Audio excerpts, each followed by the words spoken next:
Merhaba arkadaşlar, ben Elif Piremlise. Bebeğim Örgülerim örgü kanalıma yeniden hoş geldiniz. Yeni sezonun yeni çalışmalarından biriyle sizlerin karşısındayım. Bugün çok güzel bir salopet çalışması yapacağız. Böyle yapraklı, popcornlu bir çalışma. Aliş bebeğimin üzerinde size özellikle göstermek istedim ki örmeden önce şöyle manken üzerinde nasıl durduğunu bir görün. Arkadan düğmeli, çok kolay bir çalışma. Aliş bebeğim 1 yaş büyüklüğünde, tam 1 yaş sayılmasa bile 1 yaşa yakın bebek ölçülerine sahip bir manken arkadaşlar. Görmüş olduğunuz gibi onun üzerine oldukça bol oldu. Yakamız, kol boyumuz, şöyle enimiz ve A kısmımız, bakın ne kadar büyük. Yani rahat 1-1,5 yaşa kadar, belki 2 yaşa kadar kullanılacak büyüklükte bir salopet çalışması yaptık. Şimdi videoya başlamadan önce şu kullanmış olduğumuz kalıp ve örnekle beraber arkadaşlar salopet yerine kazak örebilirsiniz. Şu yaprak çalışması bittikten sonra sadece haroşa örgülerle beraber örgünüzü örüp alt lastiğini oluşturarak bir kazak çalışması yapabilirsiniz. Hatta şu kolda görmüş olduğunuz lastik çalışmasını birebir uygulayarak bir kazak örebilirsiniz. Ya da kazak yerine biraz daha boyu uzatarak elbise çalışması yapabilirsiniz arkadaşlar. İstediğiniz uzunluğa ulaştıktan sonra yine şu kol ucundaki lastik çalışmasıyla beraber etek lastiğini örerek güzel bir elbisede örebilirsiniz. Ben size biraz zor ve detaylı olan salopetin anlatımını yaptım. Şöyle A kısmından bakın. Şöyle iliklenen oldukça kullanışlı bir salopet çalışmasının anlatımını yapmış oldum arkadaşlar. Şimdi bir çıkarayım. Ölçülerimizi bir vereyim. Ondan sonra da örmeye başlayalım. Evet arkadaşlar, Aliş bebeğin üzerinden salopetimi çıkardım. Bakın bu şekilde de görün. Arkada 4 tane ilik çalışmamız var. 3 tane de A kısmında yine ilik çalışmamız var. Bakın şurada. Çok kolay bir teknikle beraber A kısmını örerek çalışmış olduk. Ön kısmımızda böyle uzun kollu, popcorn yapraklı bir çalışma olmuş oldu. Şimdi bir uzunluk ölçüsü vereyim size. Dediğim gibi rahat 1-1,5 belki 2 yaşa kadar çocuğun gelişimiyle alakalı kullanabileceğiniz bir çalışma. Kol altından kol altına genişliğimiz 24 santim. Şu en geniş kısmımızda arkadaşlar 28 santim. Kolumuzun uzunluğu kol altından itibaren 17 santim, omuzdan tuttuğumda da 24 santim. Robamızın yüksekliği kol altına kadar 12 santim uzunluğunda arkadaşlar. Evet, eni, boyu, kalıbı, her şeyiyle çok güzel bir salopet çalışmış olduk. 1,5 yumağa yakın ip kullandım. 100 gram ve 250 metre uzunluğunda iplerle beraber çok rahat bir şekilde örebilirsiniz. Bir yumaktan biraz fazla, tam 1,5 yumak bile kullanmadım arkadaşlar.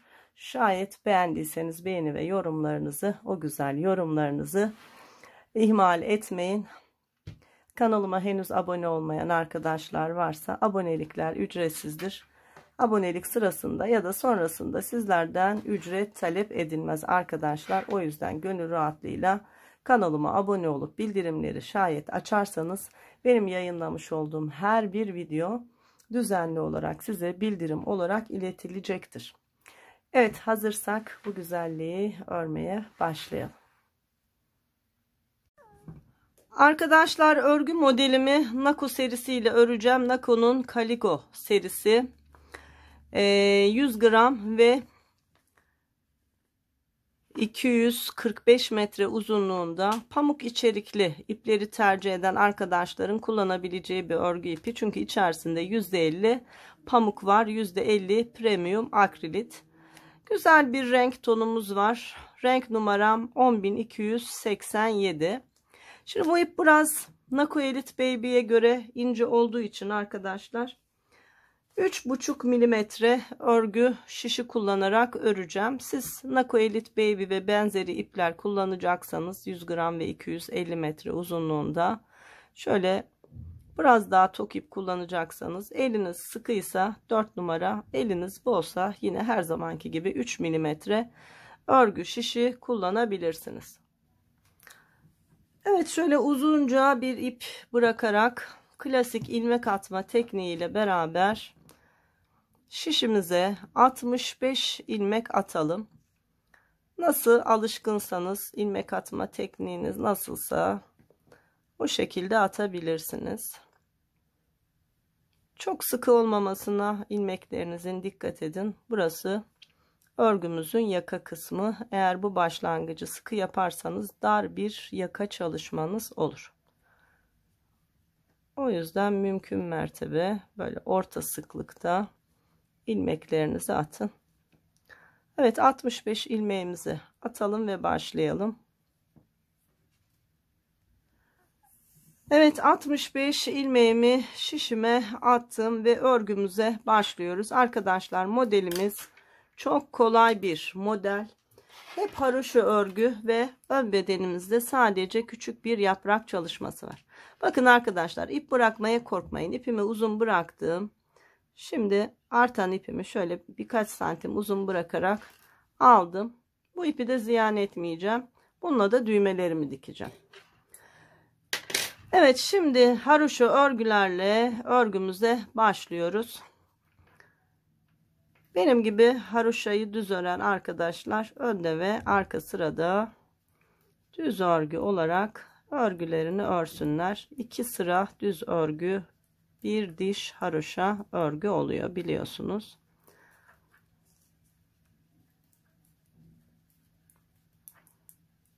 Arkadan ilikli bir çalışma olacak. İlik çalışması yapacağız. Yeni sezonun yeni modellerinden bir tanesi olmuş olacak. Rengimi bile özellikle farklı seçtim. Aslında bu tonlarda renkler çok belli olmuyor ama kolay bir çalışma olduğu için değişik de bir renk olsun istedim.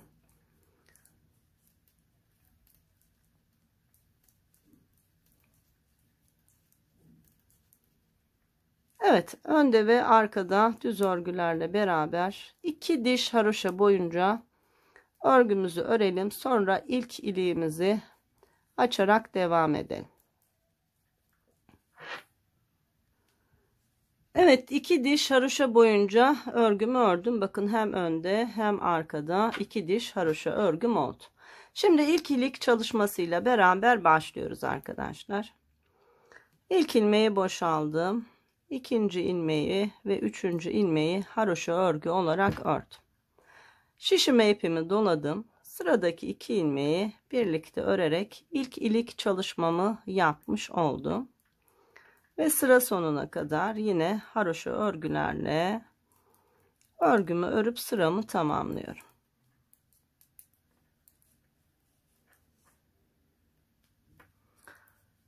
Evet, sıramı tamamladım. Burası örgümün düz tarafıydı. Şimdi arka tarafta yine haroşa örgü olarak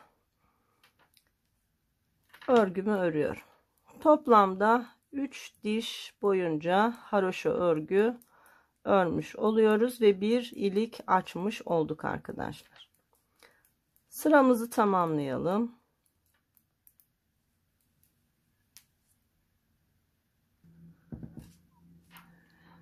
Evet, sıramı tamamladım. Bakın, burası ilik çalışmamızın olduğu yerdi.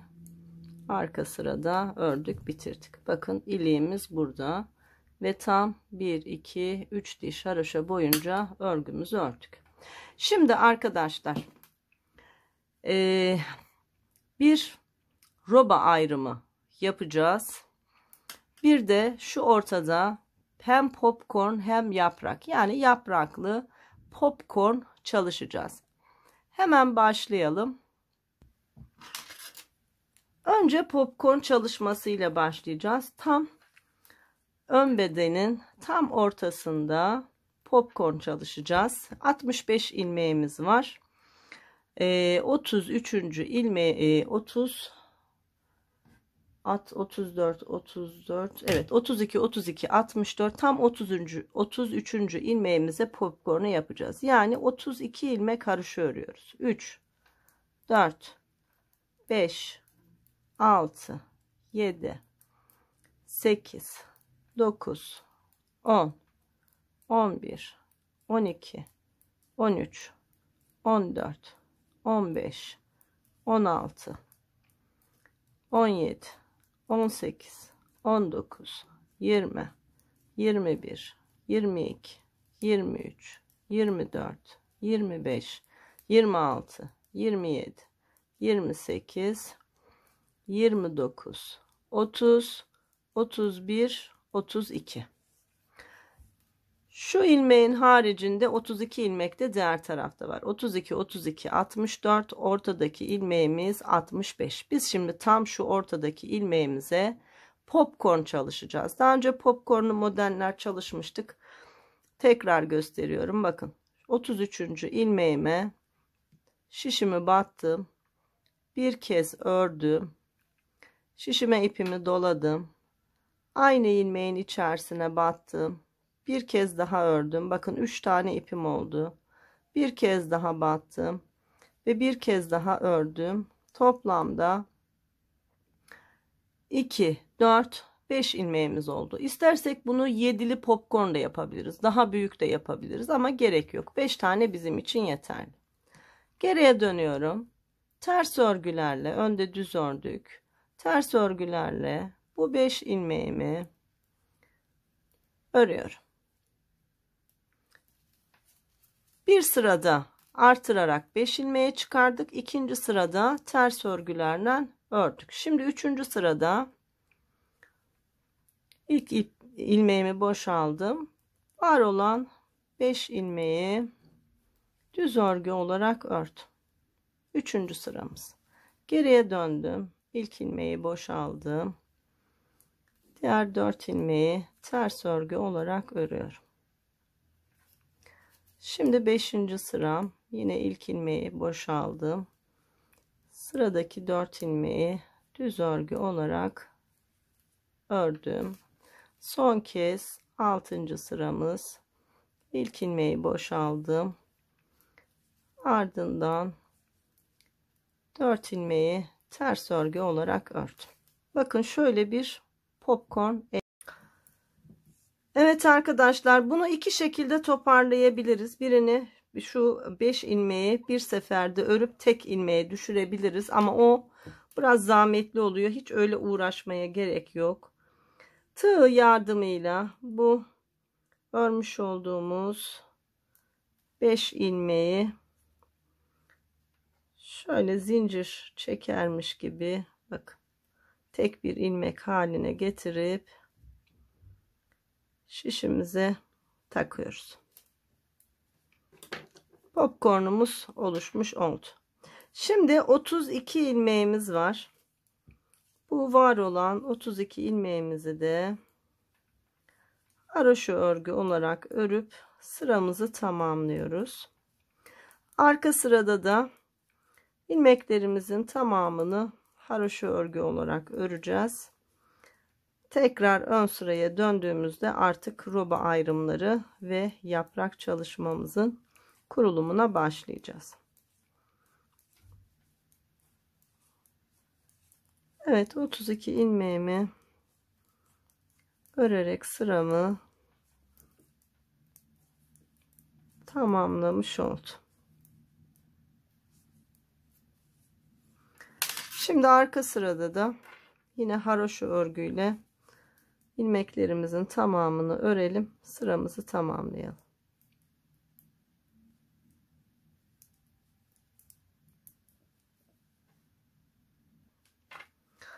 Evet, haroşa örgülerle arka sırayı da ördüm ve tamamladım. Şimdi örgümüzün düz tarafındayız ve artık roba ayrımlarına başlayacağız.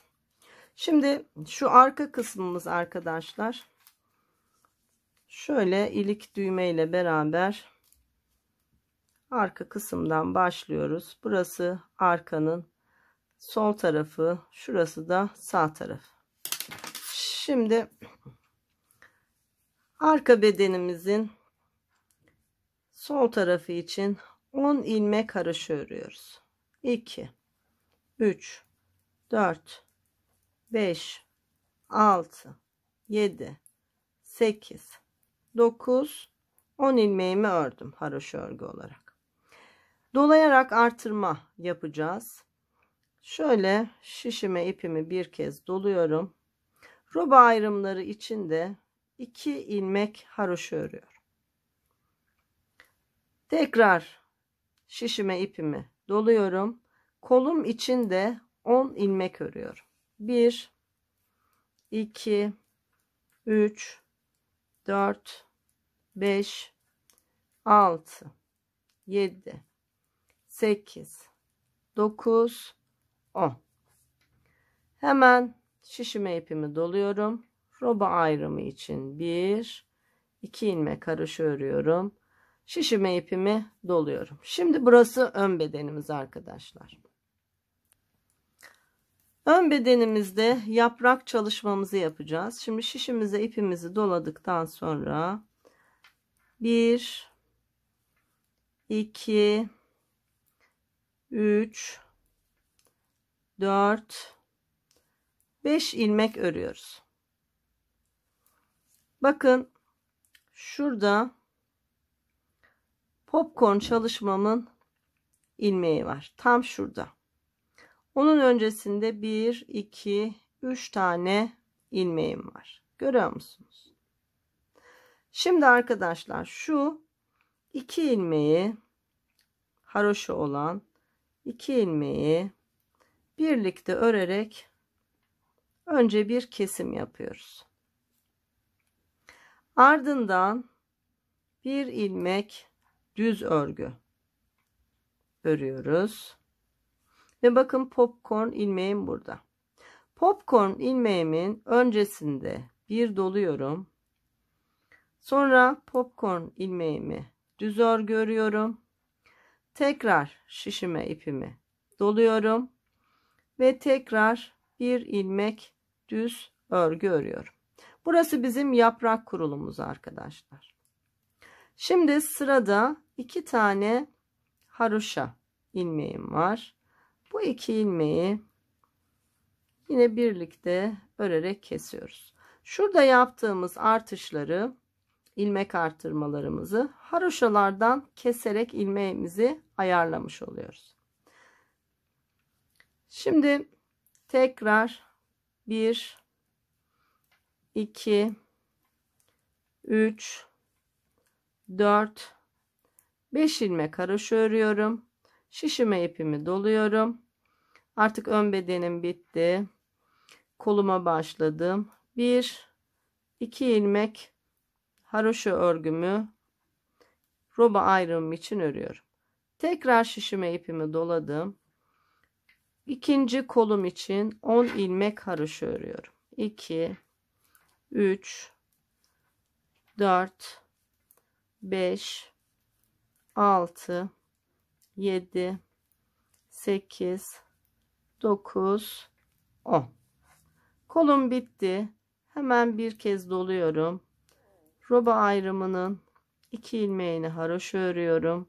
Tekrar bir kez daha doluyorum ve arka bedenimin diğer tarafını örüyorum. 1 2 3 4 5 6 7 8 9 10 ilmekle beraber sıramı tamamlamış oluyorum.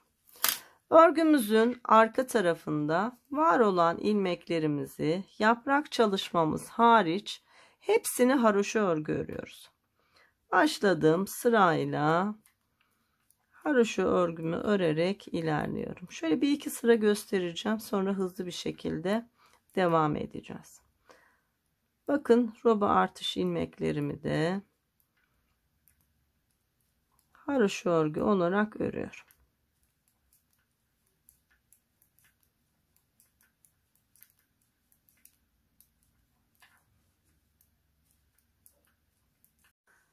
Kol kısmımı da ördüm. Bakın. Şimdi roba artış ilmeğimi, 2 ilmeğimi de haroşa ördüm. Ön bedene geldim. Ön bedende dolamış olduğum roba artış ilmeğimi de ördüm. Şimdi bakın. Popcorn çalışmamın olduğu popcorn ilmeğim burası. Onun yanında dolamış olduğum ilmek ve onun yanında bir düz ilmeğim var. Yani şu 2, 4, 5 ilmeği ters öreceğiz. Diğer ilmekleri yine haroşa öreceğiz. Şimdi dolama yaptığım ilmeği ördükten sonra 2, 4, 6 tane ilmeğimi haroşa örüyorum. 1, 2, 3, 4, 5, 6 ilmeği haroşa ördükten sonra bakın. Popcorn ilmeğim, dolama ilmeğim, yanındaki ilmek 3. Diğer tarafta dolama yaptığım ilmek ve yanındaki ilmek 5. Bu 5 ilmeği ters örgü olarak öreceğiz ki önde düz olsun. Yaprak görünümümüz oluşsun. 1, 2, 3, 4, 5. 5 ilmeğimi ördüm. Şimdi devam ediyorum. Haroşa örgülerde hala ön bedendeyim. Ön örtayı örmüş olduk. 1, 2, 3, 4, 5, 6 ilmek ördüm. Bakın roba artış ilmeğim burada. Bunu da haroşa örgü olarak örüyorum. Evet, şimdi sıra sonuna kadar roba artış ilmeklerimiz ve diğer ilmeklerimizi haroşa örgü olarak örüp sıramızı tamamlayalım.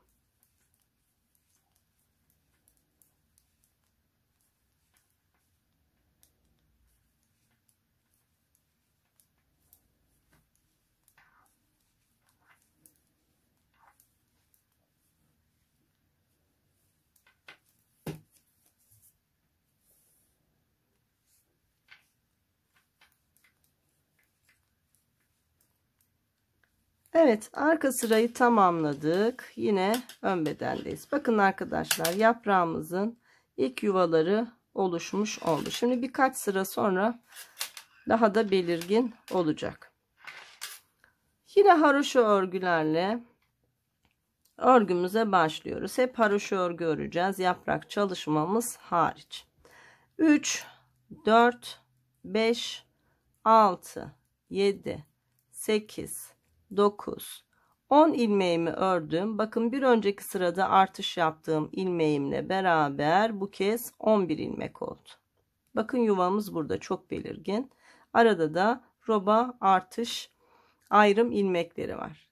Şişime ipimi doladım. 1, 2 ilmek roba ayrımı için ördüm. Şişime ipimi doladım. Kolum için şimdi 12 ilmek öreceğim. 10 ilmeğimiz vardı. Sağında ve solunda artış yaptık. 12 oldu. 1, 2, 3, 4, 5, 6, 7, 8, 9, 10, 11, 12. Zaten yuvalarımızdan hemen yerlerimiz belli oluyor. O yüzden özellikle ayraç takmadım arkadaşlar. Şişime ipimi doladım. Roba ayrımında 2 ilmeğim var. Bunları haroşa ördüm. Tekrar şişime ipimi doladım ve ön bedene başladım. Şimdi sayarak gidelim. 1, 2, 3, 4, 5 ilmek ördüm. Bakın 2 tane haroşa ilmeğim var. 6. ve 7. Bunların ikisini birlikte örerek kestim. Çünkü yine artış yapacağız. Düz ilmeklerden hemen önceki haroşa ilmekleri birlikte örerek keseceğiz. yaprağımızın içinde artış yapacağız ki sayılarımız birbirine uysun. Şimdi haroşa örgümüz bitti. Yaprak çalışmamız başladı. Düz örgülerle 1 2 ilmek ördüğümde bakın popcorn ilmeğimin hizası, bakın o ilmek. Hemen öncesinde şişime ipimi doladım. Popcorn ilmeğimi düz örgü olarak ördüm. Tekrar şişime ipimi doladım. 1 2 ilmek düz ördüğümde bakın yine haroşa örgülerim başlıyor. 2 ilmeği birlikte örerek kestim. Yani haroşalardan bir sağdan bir soldan ilmek kesiyoruz. Yaprakların içinden de bu popcorn ilmeğimizin bir öncesinde bir sonrasında artış yapıyoruz. Buradaki sayıları bu şekilde ayarlıyoruz. Sonra devam ediyorum. Haroşa örgüye geçtim. 1 2 3 4 5 ilmek ördüm. Bakın roba artışının olduğu yere geldim. Şişime ipimi doladım. 1 2 ilmek haroşamı ördüm. Tekrar şişime ipimi doladım ve 1 2 3 4 5 6 7 8 9 10 11 12 ilmek kolum için ördüm. Tekrar artış yapacağım. Bakın artış yerinin oradayım. Şişime ipimi doladım. 1 2 ilmek haroşa ördüm. Tekrar şişime ipimi doladım. 11 ilmek haroşayla beraber sıramı tamamlıyorum. Arkadaşlar bu arka bedenler kenar kısımları olduğu için bunların bir tarafından artış oluyor. Her artış yaptığımızda bir ilmek artıyor. Fakat kol ve ön bedende sağından ve solundan artış yaptığımız için buralarda ikişer ilmek artıyor. Şimdi örgümüzün arka tarafındayız. Yine haroşa örgülerle beraber yaprak çalışmamızın olduğu yere kadar ilmeklerimizi örüyoruz. Şöyle hızlı bir şekilde öreyim.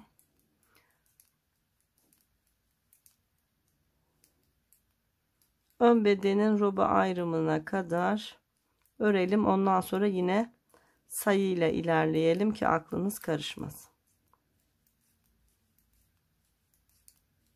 Evet, arka bedeni ördüm.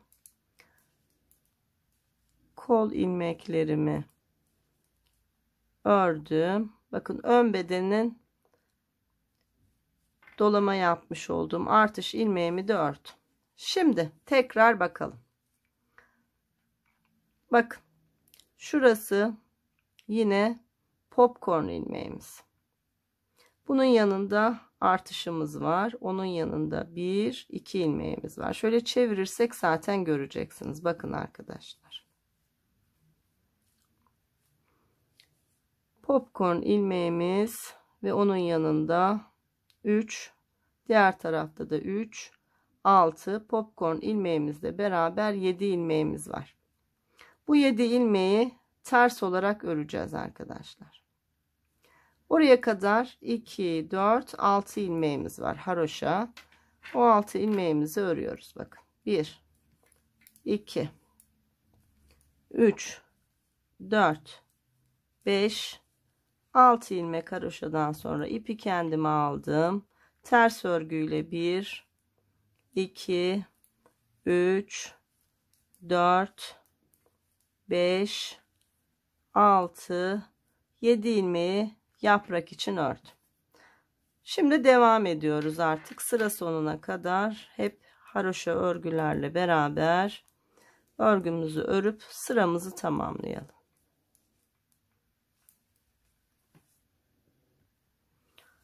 Evet, sıramızı tamamladık. Bakın ikinci kez artışımızı yapmış olduk. Şimdi üçüncü kez artış çalışmamıza başlıyoruz.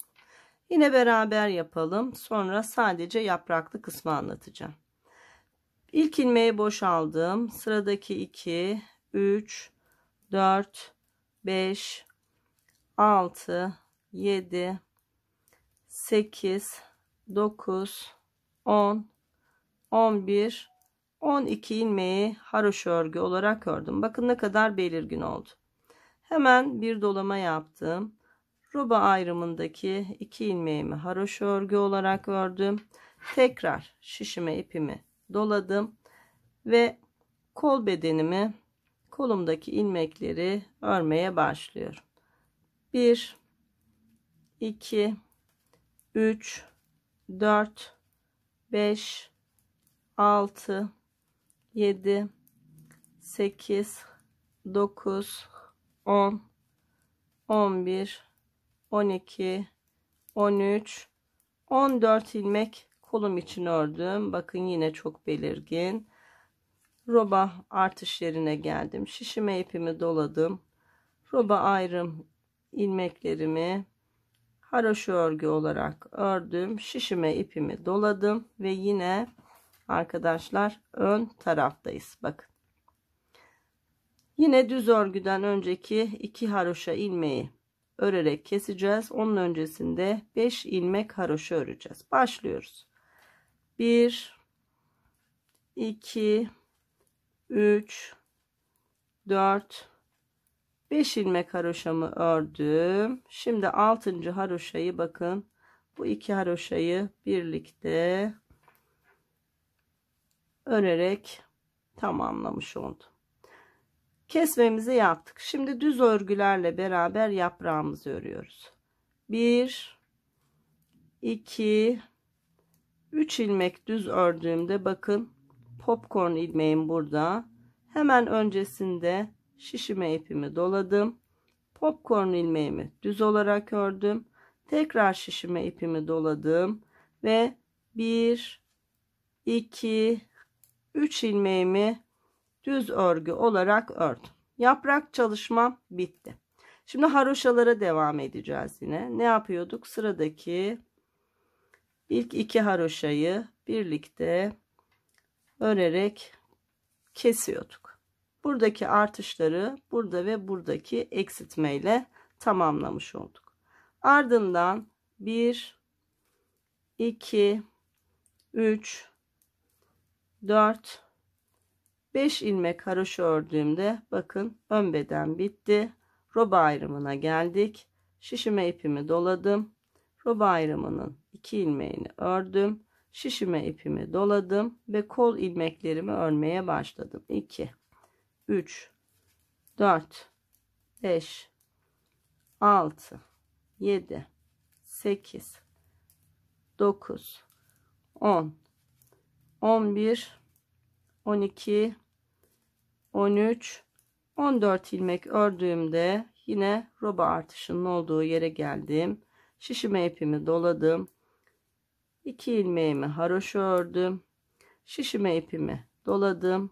Arka bedenin ilmeklerini örerek sıramı tamamlıyorum. 5, 6, 7, 8, 9, 10, 11 ve 12. Evet. Üçüncü kez artışımızı ve yaprak çalışmamızı yaptık. Şimdi örgümüzün arka tarafında yaprak çalışmamızın olduğu yere kadar var olan ilmeklerimizin tamamını haroşa örgü olarak örüyorum.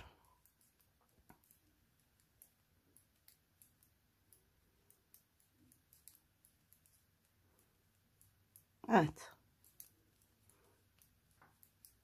Arkadaşlar isterseniz bu yapraklı kısma birer tane işaretleyici takabilirsiniz.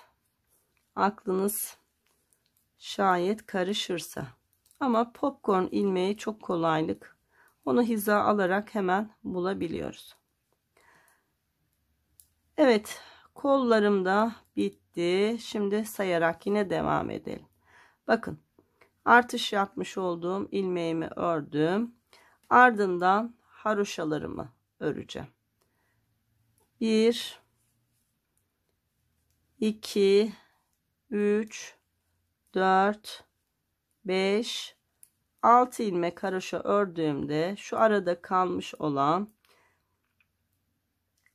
2, 4, 5, 6, 7, 8, 9 ilmek. Bakın şu 9 ilmek zaten önünü çevirdiğinizde düz örgüler. Bunu ters olarak öreceğiz. Şişi kendime aldım. 1, 2, 3, 4. Bakın popcorn ilmeğim. 5, 6, 7, 8, 9 ilmeğimi ters olarak ördüm. Yaprak çalışmam bitti. Artık sıra sonuna kadar var olan ilmeklerin tamamını haroşa örgü olarak örüp sıramı tamamlıyorum. Evet, sıramızı tamamlayalım.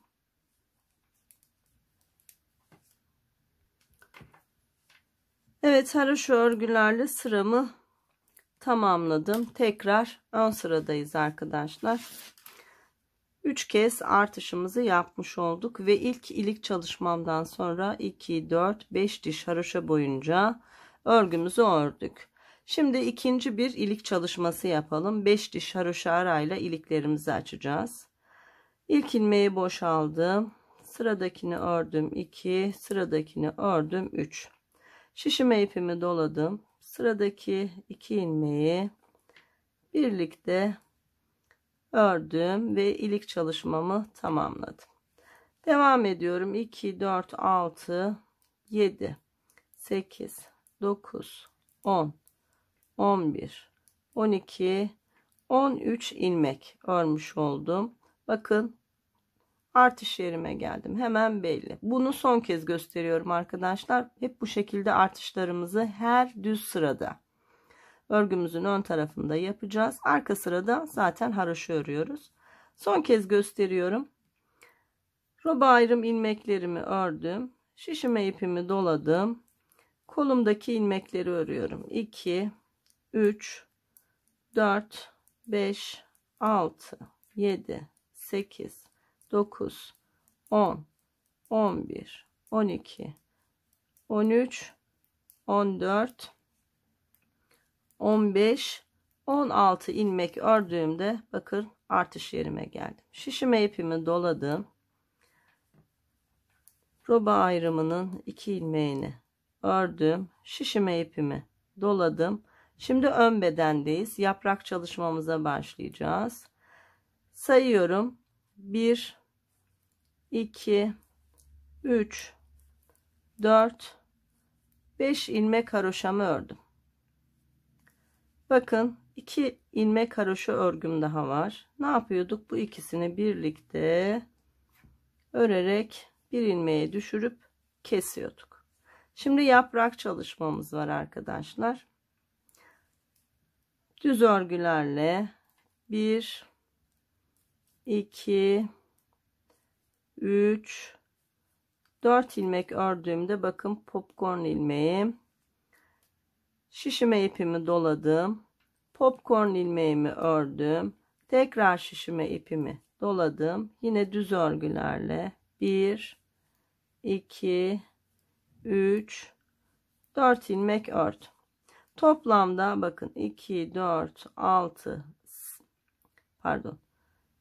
2, 4, 6, 8, 10, 11 ilmeğimiz oldu. İsterseniz şuraya ayraç takalım. Bu iki ayracın arasındakiler ters örgü olarak örülecek. Böylece şaşırmayız. Evet.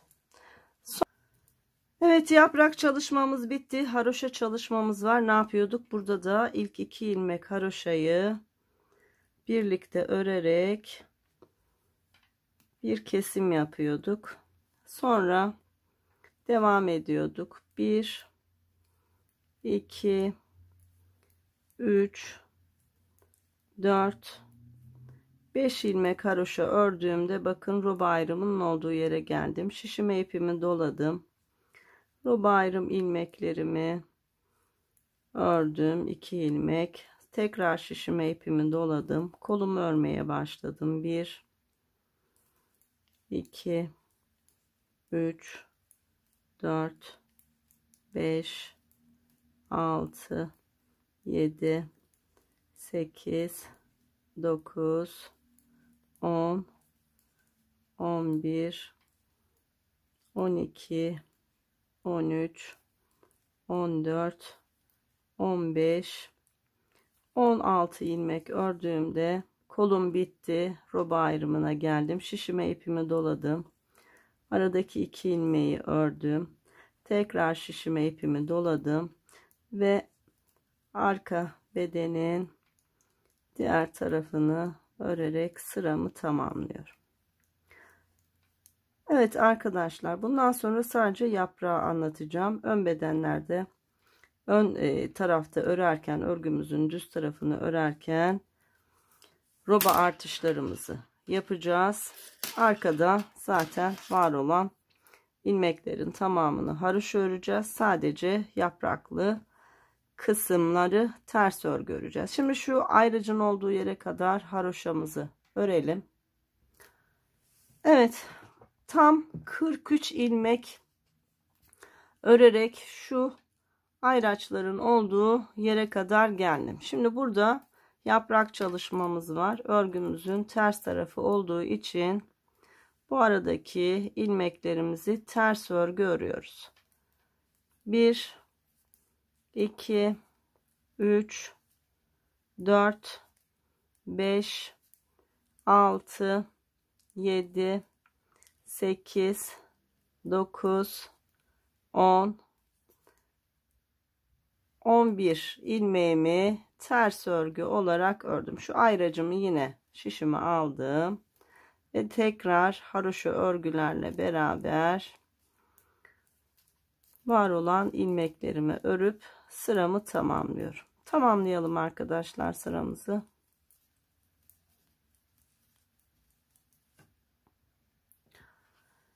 Evet, sıramızı tamamladık. Tekrar ön kısımdayız arkadaşlar.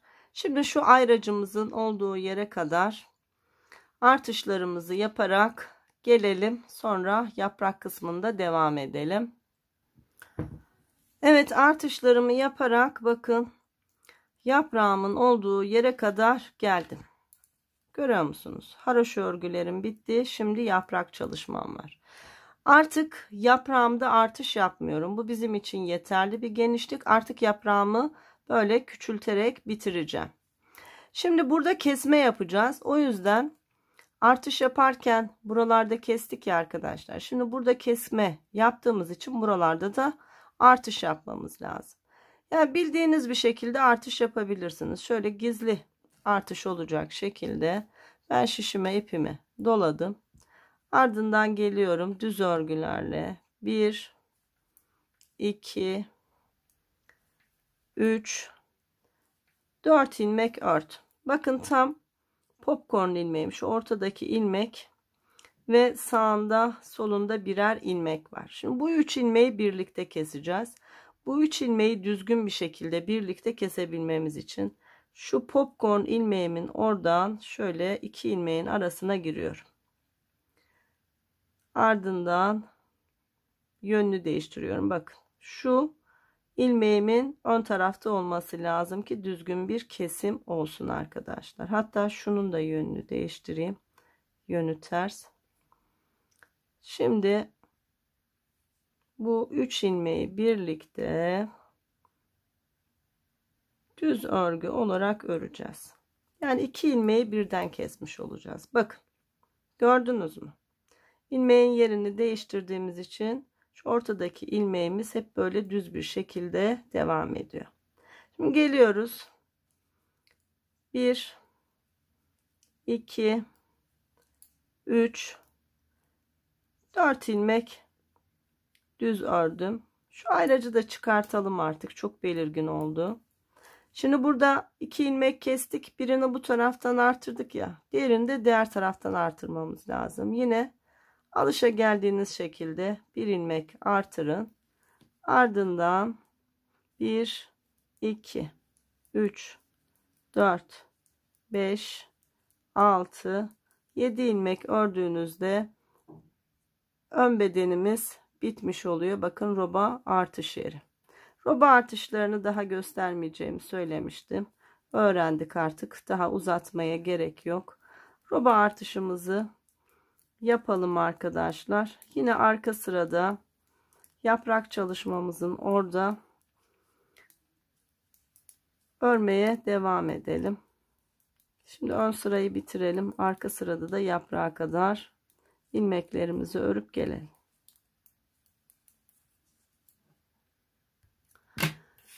Evet arkadaşlar, haroşa örgülerde bakın yaprağın oraya geldiğimde zaten dolama yaparak şöyle gizli artış yapmış olduğumuz ilmeğimiz var. Bu ilmeğimizi haroşa örgü örüyoruz. Ardından yaprağımız başlıyor. Bakın 1, 2, 3, 4, 5, 6, 7, 8, 9 ilmeğimiz yaprak için ters örgü arkadaşlar. Bakın. Yine gizli artış yaptığımız bakın ilmeğimiz hemen burada. Onu gördük. Tekrar haroşa örgüye başlıyoruz. Evet, sıra sonuna kadar bu şekilde bütün ilmekleri haroşa örelim. Ön sırada artışlarımızı yaparak yine yaprak kısmının olduğu yere kadar gelelim. Yaprağa yine birlikte devam edelim.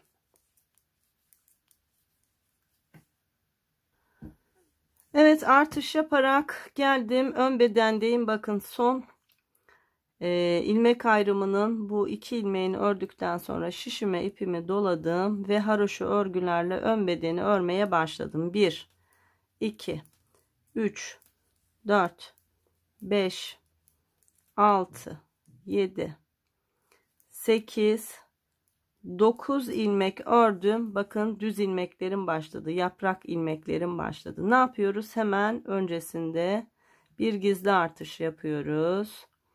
Ardından düz örgülerle yaprağımızı örüyoruz. 1, 2, 3 ilmek düz ördüm. Bakın popcorn ilmeğim sağında ve solunda birer ilmeğim var. Üçünü birlikte örüyoruz.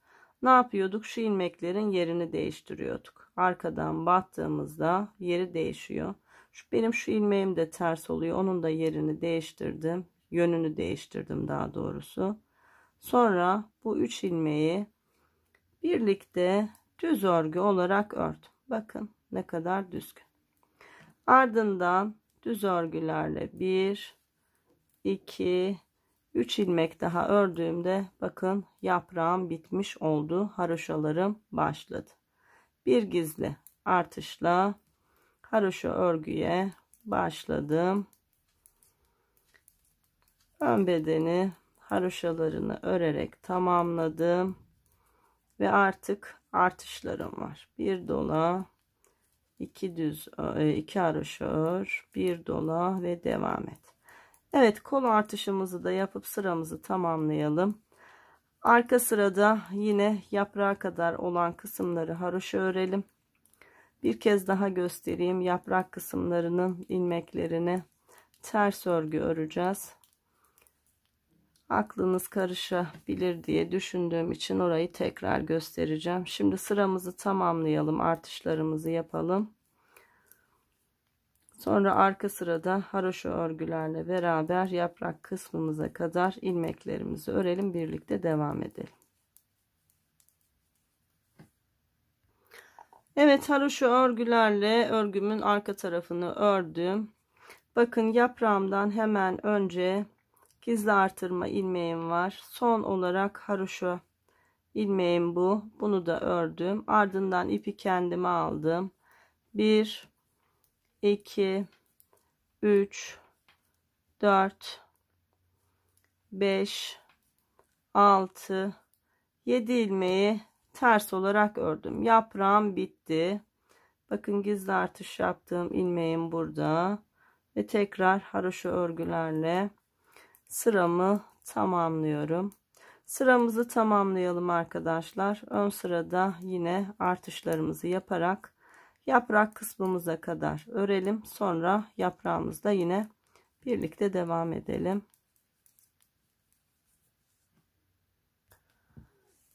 Evet, roba artışlarımı yaparak yine bakın yaprak kısmımın olduğu yere geldim. Düz ilmeklerim burada. Yaprağıma başlamadan önce hemen bir gizli artış yapıyorum. Sonra yaprağımın düz örgülerini örüyorum. Bakın. 1 2 ilmek düz örüyorum. Bakın şu popcorn ilmeğim yanındaki, sağındaki ve solundaki ilmeklerle beraber keseceğim. Önce yönünü değiştiriyorum. Şunun da yönünü değiştiriyorum. Ve üçünü birlikte düz örgü olarak örüyorum. 1 2 ilmek düz örüyorum. Yaprağım bitiyor. Hemen bir gizli artış yapıyorum ve haroşa örgüme başlıyorum arkadaşlar. Roba artışlarını yaparak sıramızı tamamlayalım. Arka sırada yine yaprak kısmımıza kadar haroşa örgülerle beraber örgümüzü örelim. Yaprağı birlikte örmeye devam edelim. Evet, arka sırada yaprak çalışmamın olduğu yere kadar geldim. Bakın son haroşa örgüm, şu gizli artış yapmış olduğum ilmeğim, ördüm, şişi kendime aldım, ters örgülerle 1 2 3 4 5 ilmek ördüm.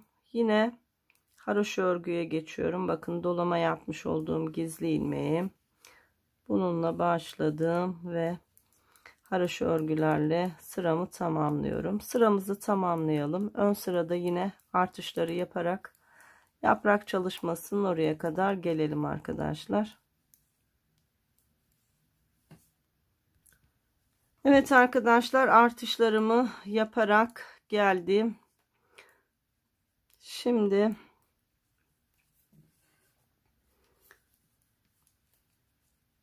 yaprak çalışmamdan önce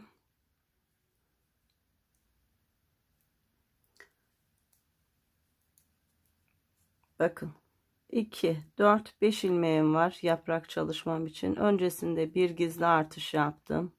Sonra bir ilmek düz ördüm. Ardından şu 2 ilmeğin yerlerini değiştirdim. Şu 3. ilmeğimin de yönünü değiştirdim. Sonra üçünü birlikte düz örgü olarak ördüm. Bir düz ilmeğim kaldı. Onu da düz ördüm. Bakın yaprağımızda 1 2 3 ilmeğimiz kaldı. Artık yaprağımız kapanıyor. Bakın ne kadar güzel bir yaprak çalıştık. Şimdi biz gizli artış yaptık ve haroşa örgülerle roba artışını yaparak sıramızı tamamlayalım. Arka sırada yine yaprak kısmında birlikte örmeye devam edelim.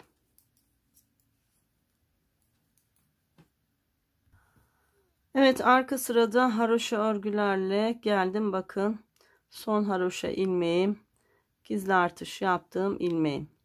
Yaprağımın 3 ilmeği kaldı. Bakın 1 2 3 ipi kendime aldım ve bu 3 ilmeği ters örgü olarak örttüm.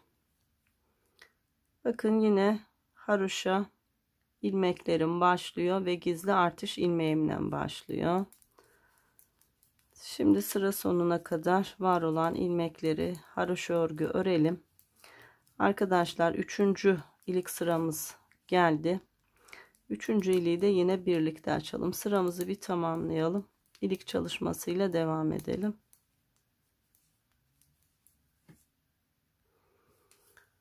Evet, örgümüzün düz tarafındayız. Bakın yine 2 4 5 diş haroşa boyunca örgümüzü örmüş olduk. 3. kez iliğimizi açalım. 1 2 3 ilmek ördükten sonra şişimize ipimizi doluyoruz. Sıradaki 2 ilmeği birlikte örüyoruz ve iliğimizi açmış olduk. Şimdi artışlarımızı yaparak arkadaşlar 3 ilmeğimiz kaldı yaprak kısmımızda. Oraya kadar örgülerimizi örelim. Sonra yaprağımızı kapatacağız.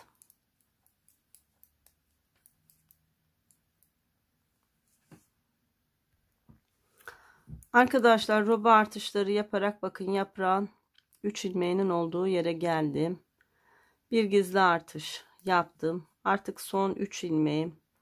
Şu 2 ilmeğin yerini değiştirdim. Üçüncüsünün de yönünü değiştirdim.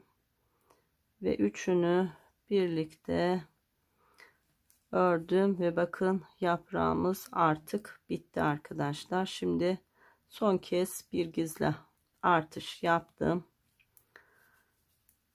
ve haroşa örgülerle roba artışımı yaparak sıramı tamamlayacağım.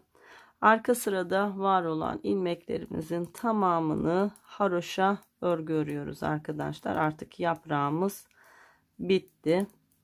Şimdi artışlarımızı yapalım, sıramızı tamamlayalım. Arka sırada da var olan ilmeklerin tamamını haroşa örgü olarak örelim. Sonra birlikte örmeye devam edelim.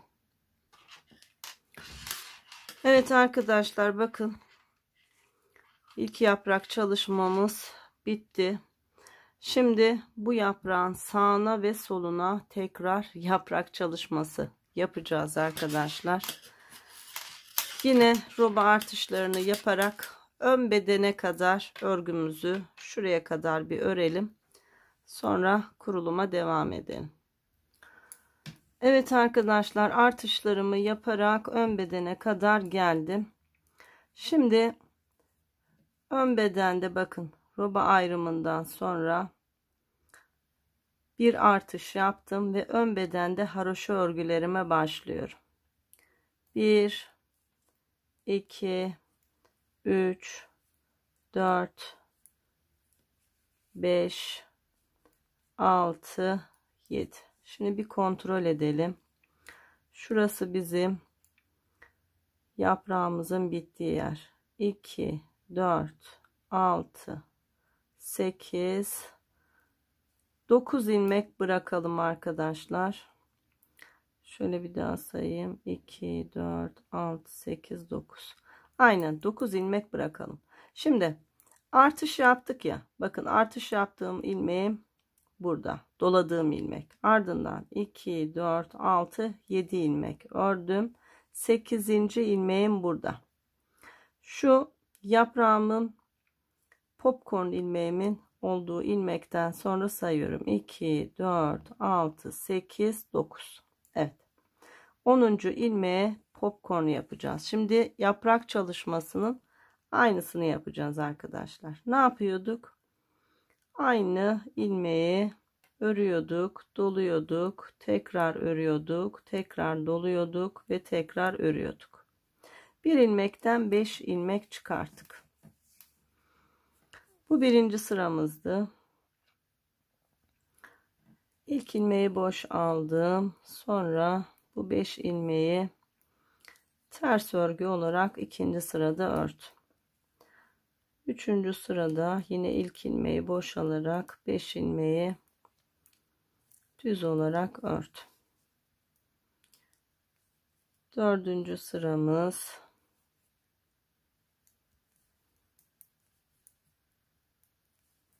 ters olarak ördüm. Beşinci sıram düz olarak ördüm. Ve 6. sıra. İlkini boş, sonra diğerlerini ters olarak ördüm. Evet, bakın şöyle bir örgü örmüş olduk. Şimdi tığımızın yardımıyla bu örmüş olduğumuz 5 ilmeği yine tek bir ilmeğe indireceğiz. Önce şişimizden tığımızı alalım.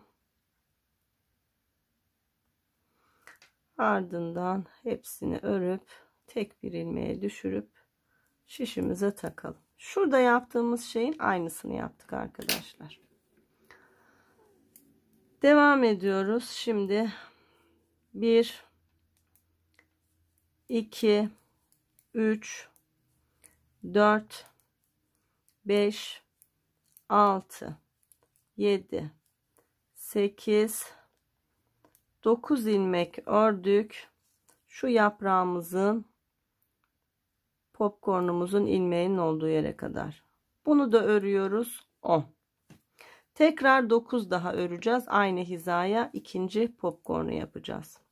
Devam edelim. 11, 12, 13, 14, 15, 16, 17, 18, 19.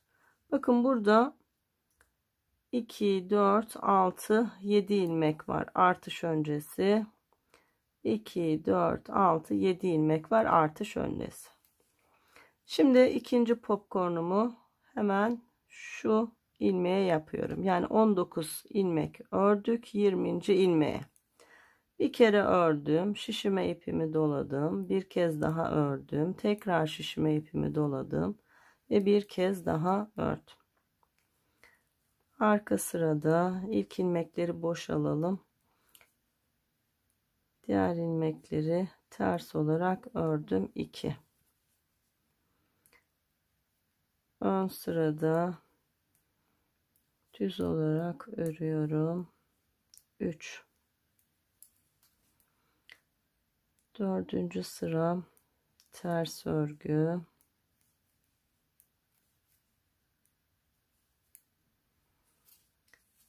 5.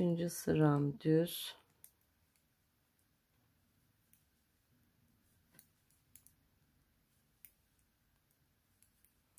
Ve son olarak 6. sıramız ters örgü.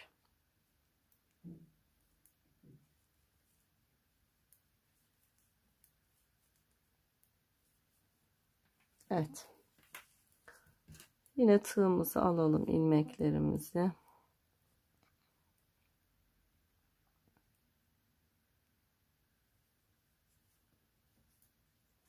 Hepsini birlikte ördük ve şişimize taktık.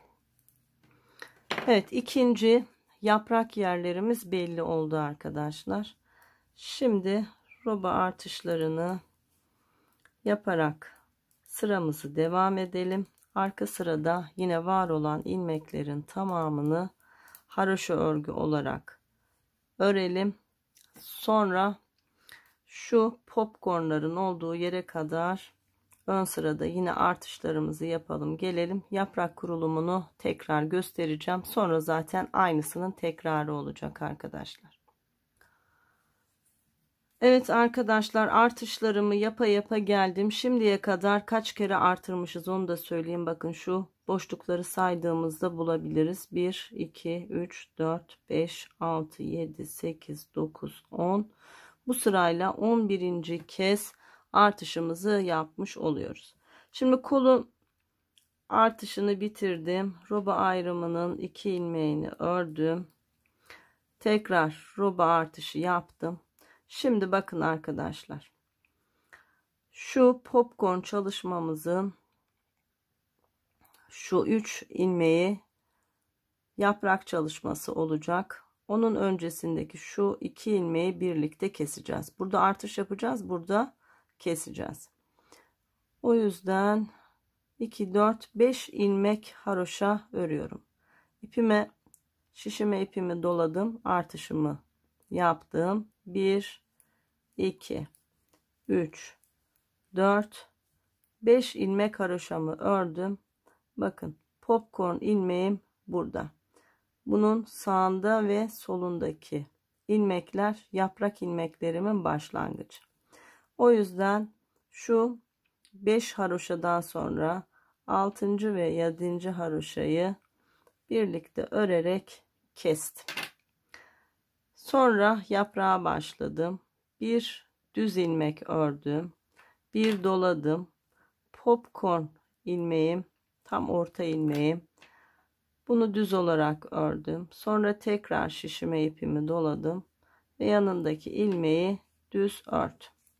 Dolamalarımızla beraber 2, 4, 5 ilmeğimiz oldu yaprağımızda. Arka sırada bu 5 ilmeği ters örgü olarak öreceğiz arkadaşlar. Unutmayın. Şimdi yaprağımız bitti. Burada 2 ilmek arttırdık. Birini buradaki haroşadan kesmiştik. Şimdi diğerini de bu taraftaki haroşadan kesiyoruz. 2 ilmeği birlikte örerek kestim. Sonra devam ediyorum. 1, 2, 3, 4, 5, 6, 7, 8, 9, 10, 11, 12, 13, 14. Hemen kontrol edelim. Popcorn ilmeğim, yanındaki ilmeğim.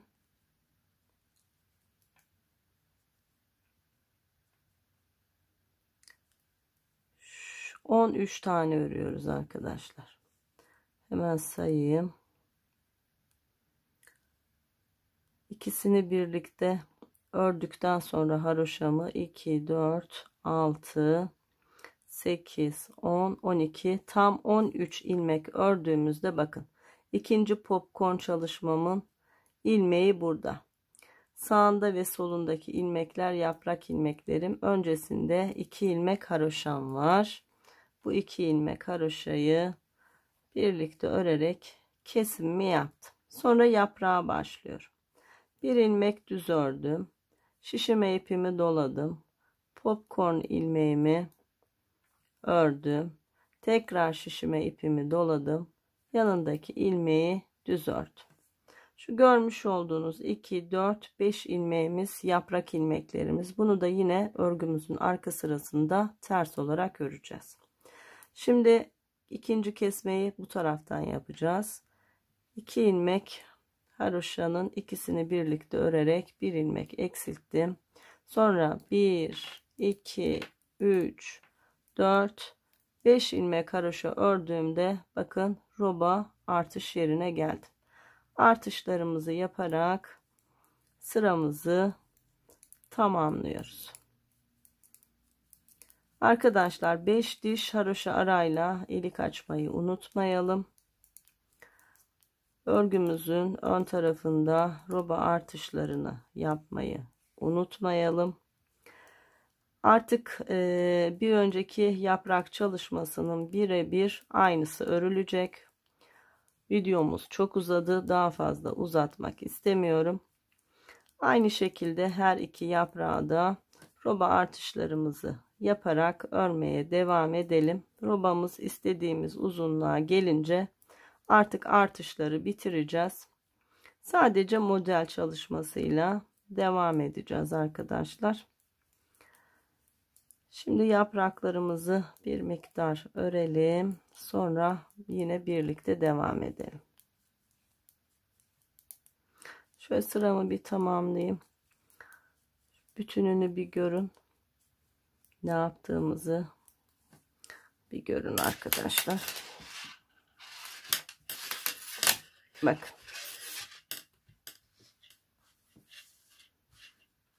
Yaprağımızın biri bitti. Sağında ve solunda şimdi yine yaprak yapacağız. Aynı şekilde öreceğiz. Artışlarımıza devam edeceğiz. Robamız istediğimiz büyüklüğe ulaşana kadar bu şekilde örmeye devam edeceğiz. Bir miktar örelim. Sonra yine birlikte devam edelim. Evet arkadaşlar. İkinci yaprak çalışmamı da yaptım. Artırmalarımı tam 19 kez yapmış oldum arkadaşlar. Bakın ikinci yaprağımı bitirdim. Ve arka sırada var olan ilmeklerimin tamamını haroşa örgü olarak örmüş oldum. Artık roba artışım bitti. Ben bunu tam modele göre ayarladım. Roba artışını ki siz çok daha kolay anlayabilirsiniz. Bu şekilde. Özellikle yaprağı bitirdim. Daha az ya da daha çok sayıda roba artışı yapabiliriz. Şu anda benim 19 tane roba artışım oldu. Şu ilik kısımlarımızda da 1, 2, 3, 4 tane ilik çalışması yaptım. Sonrasında bakın 2, 4, 6 diş haroşa boyunca örgümü ördüm. Artık bu buralara ilik açmıyoruz. Son ilikten sonra 6 diş haroşa örgü ördük. Zaten örgümüz böyle birleşecek. Burası bizim için yeterli bir uzunluk oldu. Çok da güzel olmuş oldu. Öyle denk geldi. Şimdi 19 kez artış yaptığımızda sayılarımız ne oldu? Hemen onu da söyleyeyim. Örgülerinizi kontrol edin. 10 ilmekle başladık. 2 arka beden, sağ ve sol arka beden 29 ilmek oldu arkadaşlar. 10 ilmek başlamıştık. 19 artırma yaptığımızda 29 oldu. Kollarımızda 10 ilmek başlamıştık. 19, 19, 38 ilmek artmış oldu. Yani 48 ilmekte kol, her iki kolumuzda olmuş oldu. Ön bedenimiz 17 ilmekti. Yine 19, 19, 38 ilmek artırdık. 38 artı 17 kaç etti hemen söyleyeyim.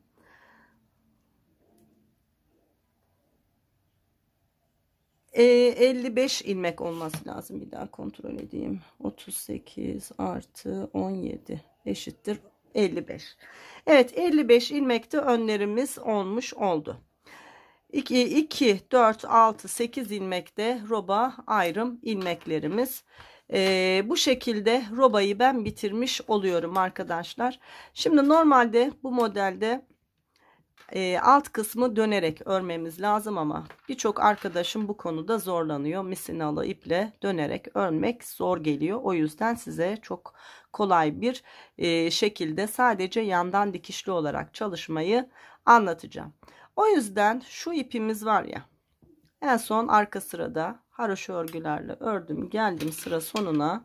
Bu ipimi biraz uzun bırakarak kesiyorum. Bak, kestim. Şimdi önce kollarımızı öreceğiz. Roba artışımız bitti ve kollarımızı örmeye başlayacağız. Ne yapacağım? Hemen geliyorum sıra başından itibaren ipi koparmış olduğum ilmeğimin olduğu taraftan, yani örgümün düz tarafından arka bedenin ilmeklerini hemen başka bir şişe alacağım.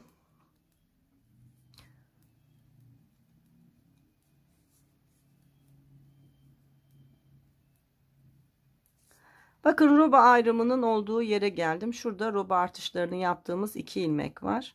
Bunun birini arka bedene aldım. Birini kola bıraktım. Şimdi örgüye buradan devam edeceğiz. Geliyorum. İpimi buradan bağlayarak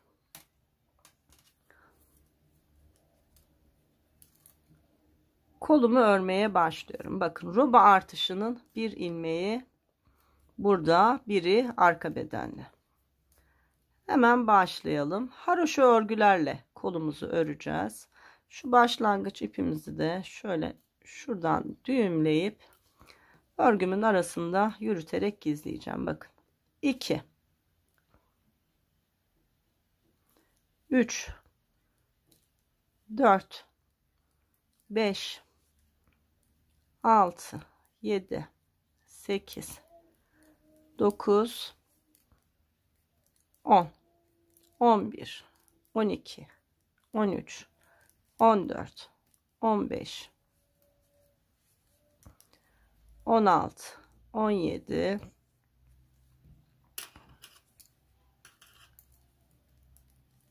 18, 19, 20, 21, 22, 23, 24, 25, 26, 27, 28, 29, 30, 31, 32, 33, 34, 35, 36, 37, 38,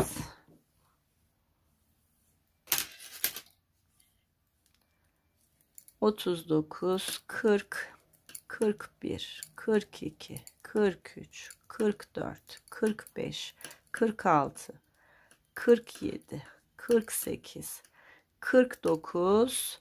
Şimdi geldik ön bedene. Bakın, ön bedende roba artış ilmeğim 2 tane.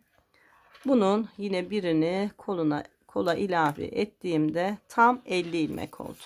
Normalde kolumuzda 48 ilmek vardı. Roba artış ilmeğinin birini buradan ilave ettik. Bir tane de buradan ilave edince tam 50 ilmeğe kolumuz ulaşmış oldu. Şimdi sadece kol ilmeklerini örerek Önce kolları bitireceğiz. Örgümüzü çevirdik.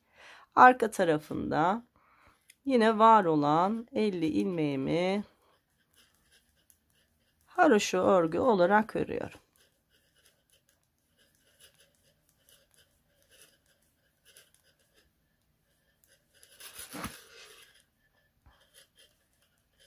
Sadece kol ilmeklerimizi örüyoruz.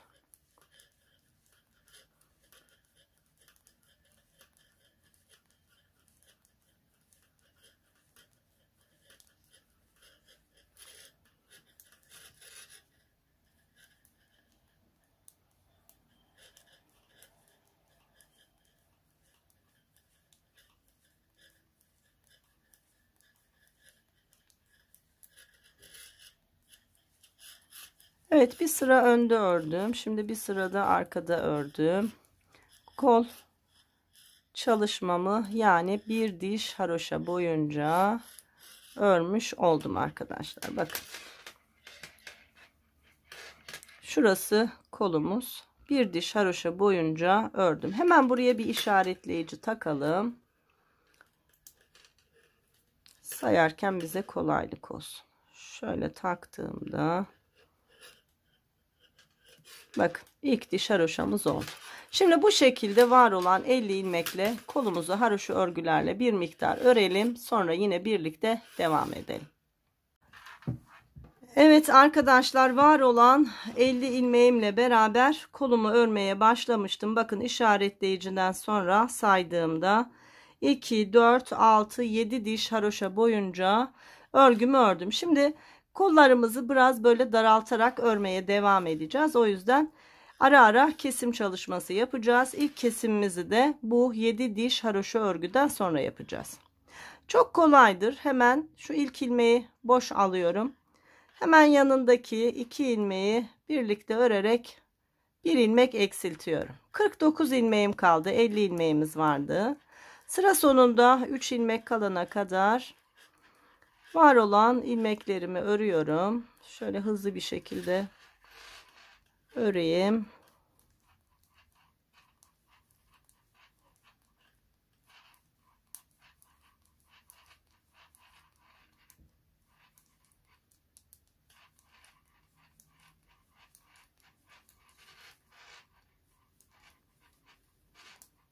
Kol ilmeklerimi ayrı bir şişe aldım. Böylece çok daha rahat örülüyor. Eğer aynı numara şişleriniz varsa fazladan siz de aynı şekilde örebilirsiniz. Böyle çok daha kolay olur ama aynı şişle de örmeye devam edebilirsiniz.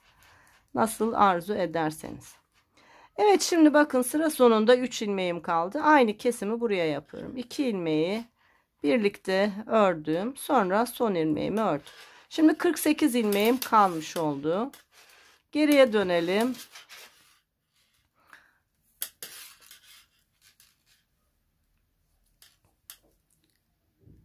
...48 ilmeği yine haroşa örgü olarak örüp sıramızı tamamlayalım.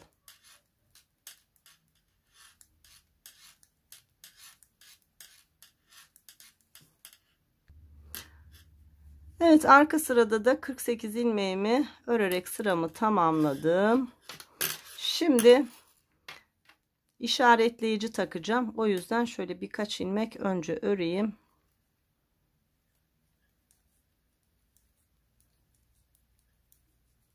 Hemen işaretleyici takıyorum.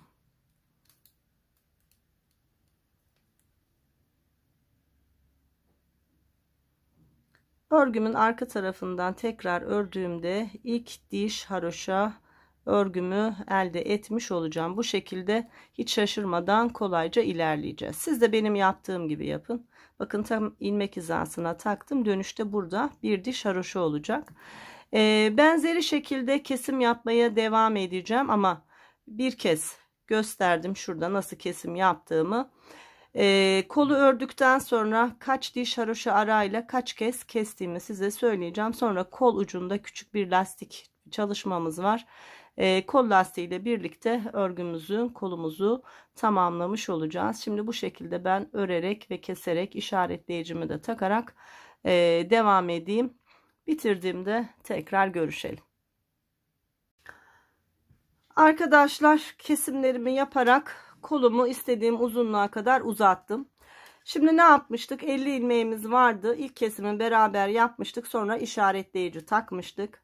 Ardından 2, 4, 5 diş haroşa boyunca örgümü ördüm. Tekrar bir kesim yaptım. İlk kesimimizde 50 ilmekten 48 ilmeğe düşmüştü ilmek sayımız. İkinci kesimimizde de 46 ilmeğe düştü. Ardından yine 5 diş haroşa ördüm. Sağdan ve soldan kesim yaptım.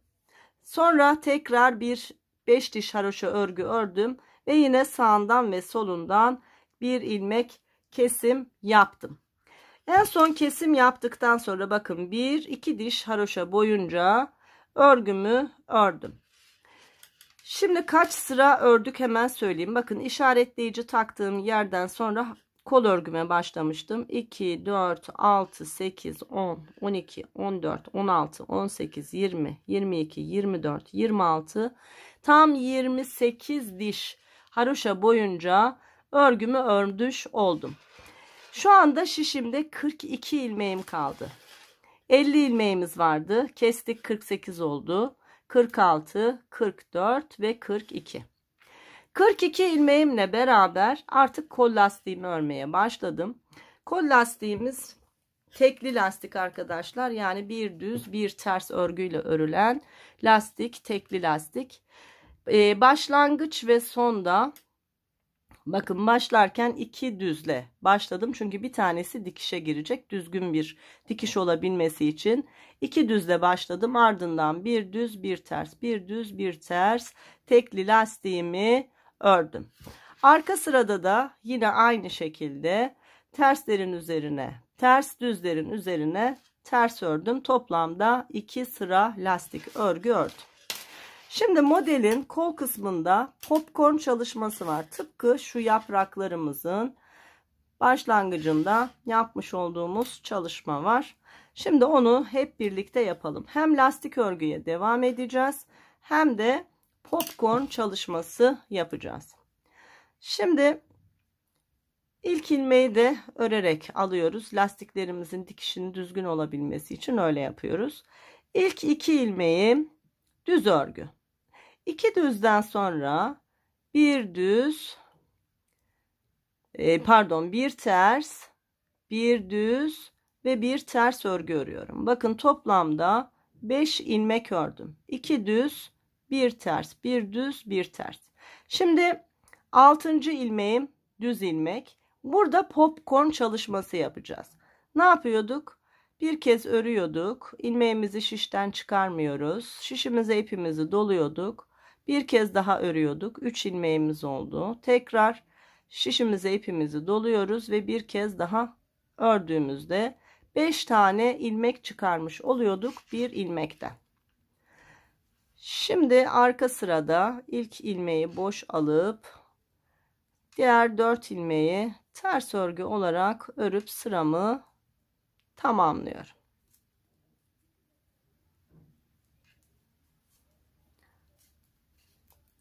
Ön sırada yine ilk ilmeği boşaldım. Sıradaki 4 ilmeği düz örgü ördüm. 3. sıramı ördüm. Arka sıra 4. sıramız. Yine ilkini boş, diğerlerini ters. Tekrar ön tarafta ilkini boş, diğer 4'ünü düz ve son olarak 6. sıramızda ilkini ters, sonra diğer ilkini boş, sonra diğer 4'ünü ters olarak ördüm. Geliyorum, var olan bu 5 ilmeği tığıma alıyorum.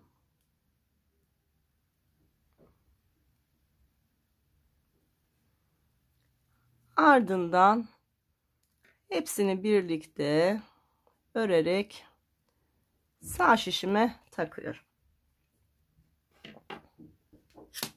Evet, ilk popcorn çalışmamı yapmış oldum. Şimdi lastiğe devam ediyorum. Bakın, sıradaki ilmeğim ters.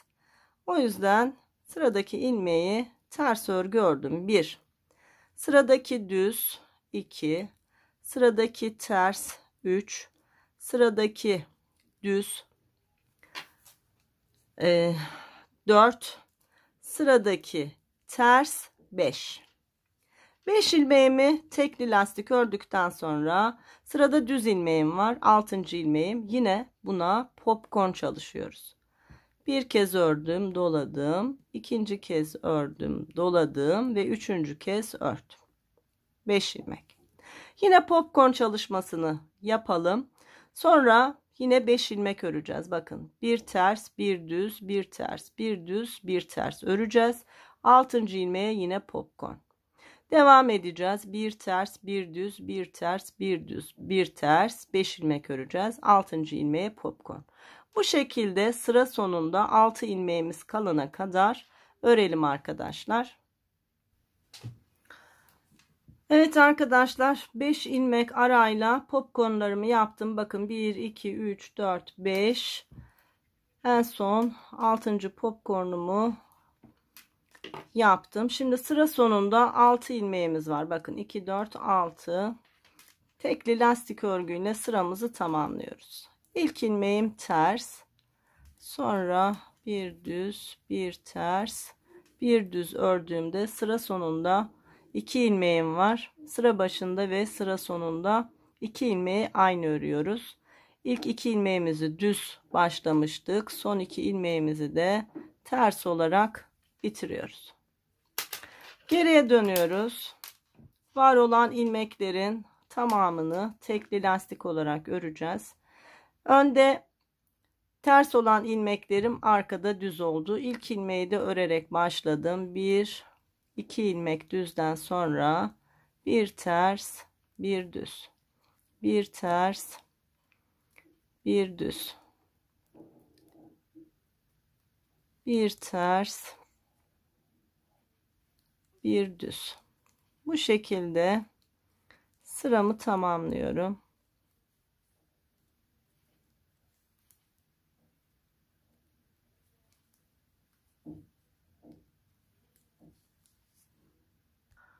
Evet, sıra sonuna geldim. Bir ters, bir düz örgülerle sıra sonunda 2 ilmeğim var. Önlerde düz olan bu 2 ilmeğim arkada ters örgü. Bakın arkadaşlar, kol lastiğimiz de oluşmuş oldu. Şimdi yine bir sıra daha lastik çalışmamızı yapalım. İlk ilmeğimi örerek başladım. İlk 2 ilmeğim düz, sonra bir ters, bir düz, bir ters, bir düz olarak lastiğimizi örüp sıramızı tamamlayalım.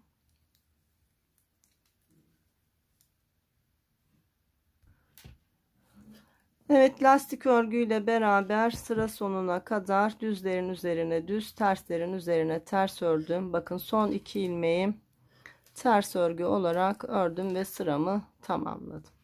Artık bu lastik yeterli. Kolumuzu kesebiliriz.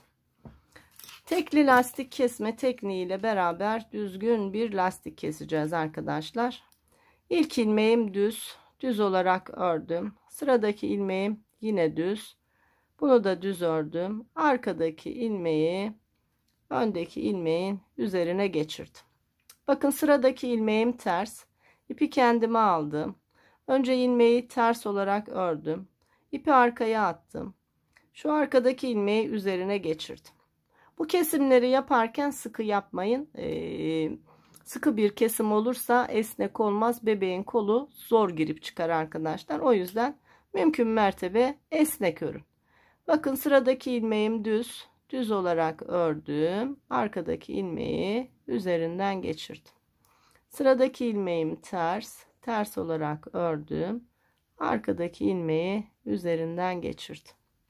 Düzü düz ördüm. Kestim. Tersi ters ördüm ve kestim. Düzü düz. Tersi ters.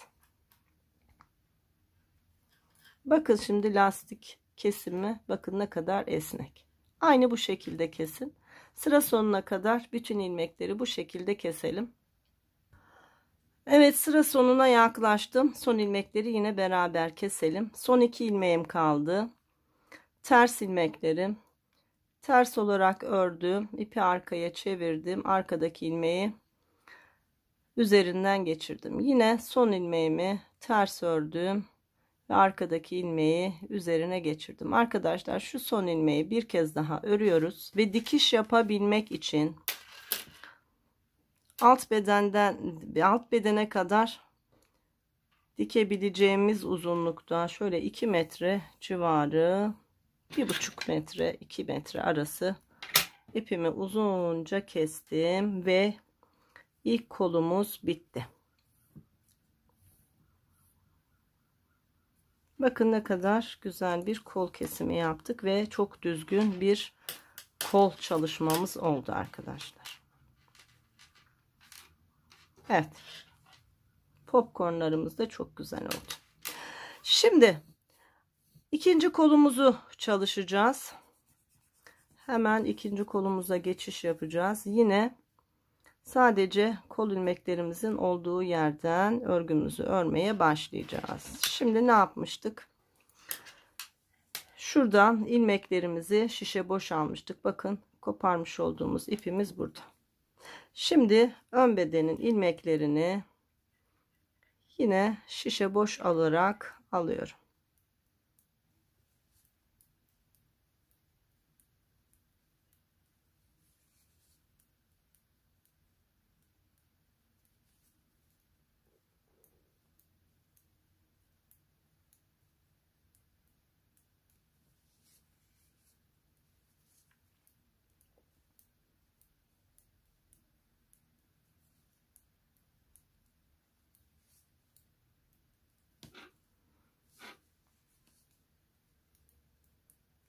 Evet, var olan ilmeklerin tamamını boş olarak şişime alıyorum. Roba ayrımının oraya gelene kadar. Bakın, roba ayrımının olduğu yerdeyim. Roba ayrımının 2 ilmeği var. Ne yapmıştık? Birini almıştık, birini bırakmıştık. Şimdi birini ön bedene aldım, birini kola bıraktım. Yine yardımcı şiş kullanacağım ben, ama yardımcı şişi olmayan arkadaşlar aynı şişle devam edebilirler. Hiç sorun değil. Benim aynı numara yardımcı şişim var. Böyle daha rahat oluyor. Şimdi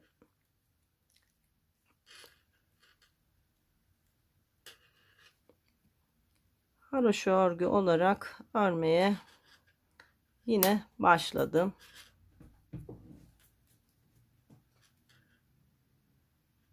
İlk ilmeğimi ördüm, ipimi bağladım. Şimdi bu ipi örgümün içerisinden aynı zamanda yürüteceğim. Evet, 2 3 4 5 6. Roba ayrımının oraya kadar bu şekilde örelim arkadaşlar. 49 ilmek olacak. Roba ayrımından da bir ilmek ilave ettiğimizde yine kol ilmek sayımız 50 ilmek olacak. Oraya kadar bir örelim hızlı bir şekilde. Evet, roba ayrımının oraya kadar 49 ilmeğimi ördüm. Bakın, roba ayrımının 2 ilmeği var. Bir tanesini koluma ilave ettim. Şimdi arka bedende bakın, 2 4 6 8 10 12 14 16 18 20 22 24 26 28, tam 30 tane ilmeğim oldu. Zaten 29'du. Bir ilmek buraya ilave ettiğim için 30 oldu. Şimdi tekrar aynı çalışmaları yapacağız.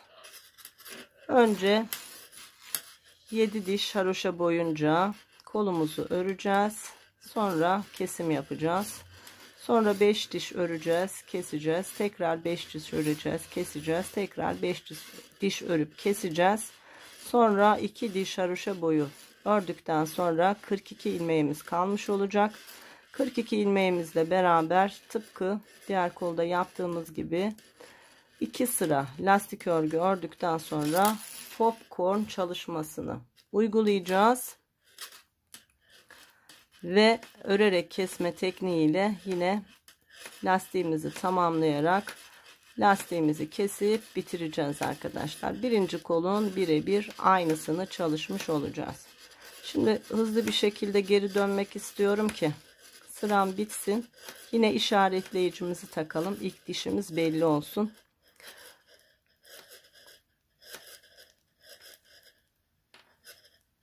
Evet. Bakın bir diş haroşa boyunca örmüş oldum. Hemen işaretimi takayım. Şöyle birinci dişin tam altına takıyorum.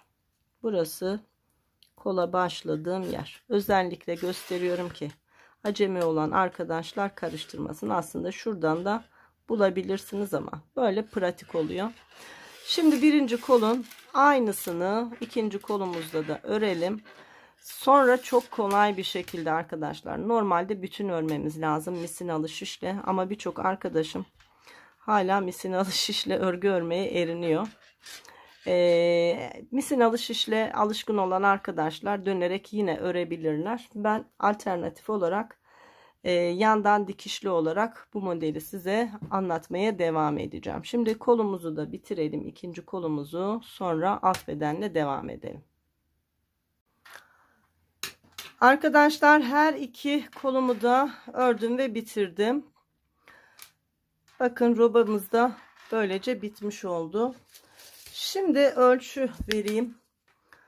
Öncelikle kolumuz kaç santim olmuş hemen söyleyeyim. Tam 18 santim uzunluğunda, hatta 18,5 santim uzunluğunda, şöyle biraz daha esnerse bu haroşa örgü arkadaşlar 19 santimi bulan uzunlukta bir kolumuz oldu. Kol altından itibaren. Kolumuzun üst kısmını şöyle yakaya kadar ölçtüğümüzde de tam 28 santim uzunluğunda bir ölçümüz var. Robamızın uzunluğunu hemen söyleyeyim. Şöyle çapraz artırma yerlerinden tuttuğumda da 12 santim uzunluğunda bir roba çalışmamız olmuş. Ön bedenimizin şöyle tuttuğumda tam 25 santim genişliğinde de roba genişliğimiz olmuş arkadaşlar. Ön yakadan tuttuğumda da tam 10 santim örgü örmüş olduk. Şimdi alt bedeni örmeye devam edeceğiz. Alt bedeni şayet istersek misinalı şişimiz mevcut. Misinalı şişimizle dönerek örebiliriz. Ama dediğim gibi birçok arkadaşım misinalı şişle henüz rahat bir örgü öremiyor. Misinalı şişle örmeye alışkın olan arkadaşlar dönerek örebilirler. İki parça halinde sadece bir taraftan dikişli bir şekilde de örebiliriz. Şöyle ön bedenden başlarız. Bu arkamız birleşecek zaten, ilik düğme kısmı. Diğer taraftan dönebiliriz. Sadece örgümüzün bir tarafında dikiş olarak örgümüzü örebiliriz. Ya da daha kolay bir çalışma olabilmesi için şu ön bedeni ayrı, arka bedeni ayrı bir şekilde örüp her iki yandan dikiş yapabiliriz. Buna hangisi bize daha kolay geliyorsa o şekilde karar verebiliriz. Siz nasıl arzu ediyorsanız öyle yapın.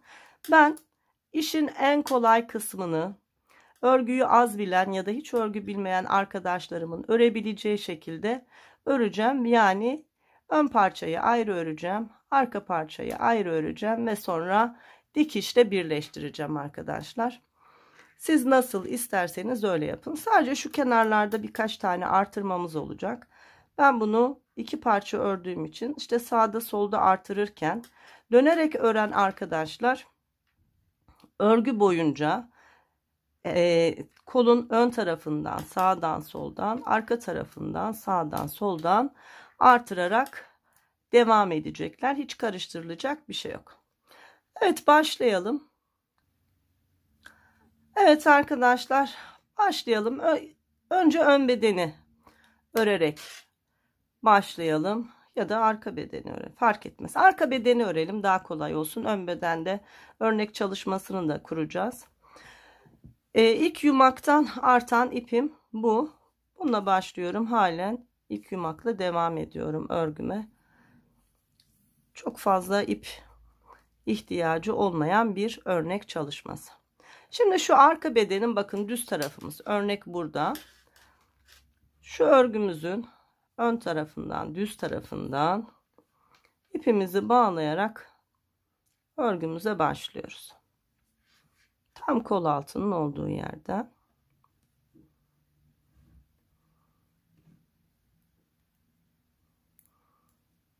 Evet, başladım.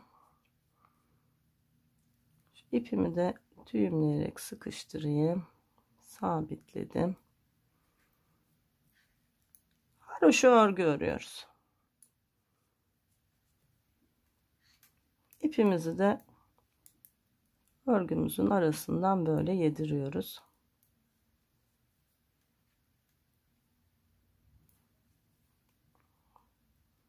Evet, bu yeterli. Artık fazla kısmını kesebilirim. Bakın, tertemiz bir çalışma oldu. Şimdi devam ediyoruz. Haroşa örgülerle beraber ilerliyoruz. İlik düğme kısmımızın olduğu şuradaki ilmekleri birleştireceğiz ve artık tek bir parça olarak arka bedeni örmeye başlamıştık. Sağ arka ve sol arka olarak örmüştük roba bitimine kadar. Şimdi onu da birleştireceğiz ve tek bir parça olarak öreceğiz. Şimdi 2, 4, 6, 8, 10, 12, 14, 16, 18, 20, 22, 24, 26 ilmek ördüm. 30 ilmek sağ tarafta, 30 ilmek sol tarafta ilmeklerim var. Şimdi 4 ilmek kalınca bıraktım. Şimdi şuradaki 4. ilmekle şu diğer ilmeği birlikte öreceğim. O yüzden benim yardımcı bir şişe ihtiyacım var. Onu da şöyle yapıyorum. Bakın. 26 ilmek ördüm.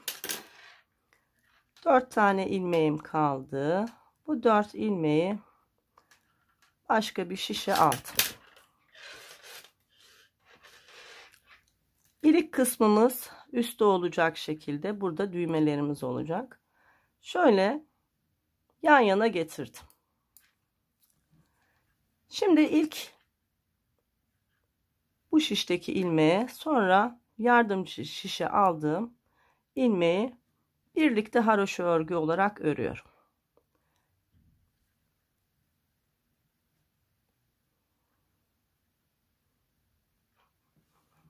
Sıradaki ilmek ve arkadaki ikinci ilmek, ikisini birlikte haroşa örgü örüyorum. Aynı şekilde 3. ilmekleri birlikte ördüm ve tekrar 4. ilmekleri birlikte ördüm. Bakın arkadaşlar, birleşti. Artık arka beden bir bütün oldu. Şimdi devam ediyoruz. 26 ilmek daha var. Var olan 26 ilmeği de örüp sıramı tamamlıyorum.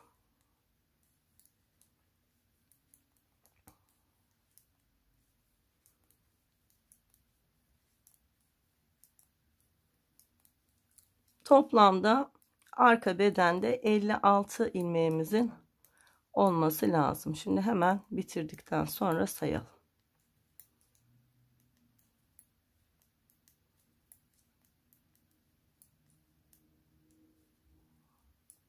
Evet, hemen sayalım. 2, 4, 6, 8, 10, 12, 14, 16, 18, 20, 22, 24, 26, 28, 30, 32, 34, 36, 38, 40, 42, 44, 46, 48, 50, 52, 54, 56. Tam 56 ilmeğimiz var.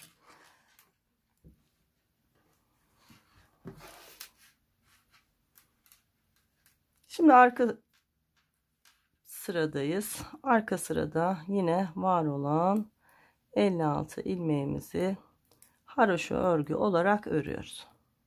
Birkaç sıra bu şekilde haroşa örgü öreceğiz. Sonra yanlardan artış yapacağız arkadaşlar. Model yanlardan artarak biraz daha genişleyen bir model. Birebir uygulamasını yapacağım. Evet, şimdi 56 ilmeğimizin tamamını örelim. Sıramızı bir tamamlayalım. İlk diş haroşa örgümüzü elde etmiş olalım.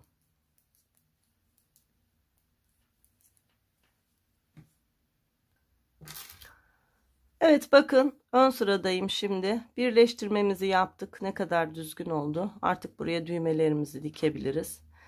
Ve ilk diş haroşa örgümüzü de örmüş olduk. Yine kolda yaptığımız gibi işaretleyici ile beraber çalışalım. Bu şekilde hiç şaşırmadan örebiliriz. İşaretleyicimi taktım ve bir diş haroşa boyunca örgümü örmüş oldum. Şimdi arkadaşlar yine var olan 56 ilmeğimizi 4 diş daha örelim. Toplamda 5 diş haroşa boyunca örmüş olalım. İlk artırmamızı yapalım. İşaretleyicimi taktıktan sonra bakın 1, 2, 3, 4, 5 diş haroşa boyunca var olan 56 ilmeğimi ördüm. Şimdi ilk artırmamızı yapacağız. Hemen geliyorum. Örgümün ön tarafındayım. İlk ilmeğimi şişe boş alıyorum. Ardından ipimi dolayarak bir gizli artırma yapıyorum. Sonra var olan ilmekleri örüyorum. Sıra sonunda bir ilmeğimiz kalana kadar bu şekilde örelim.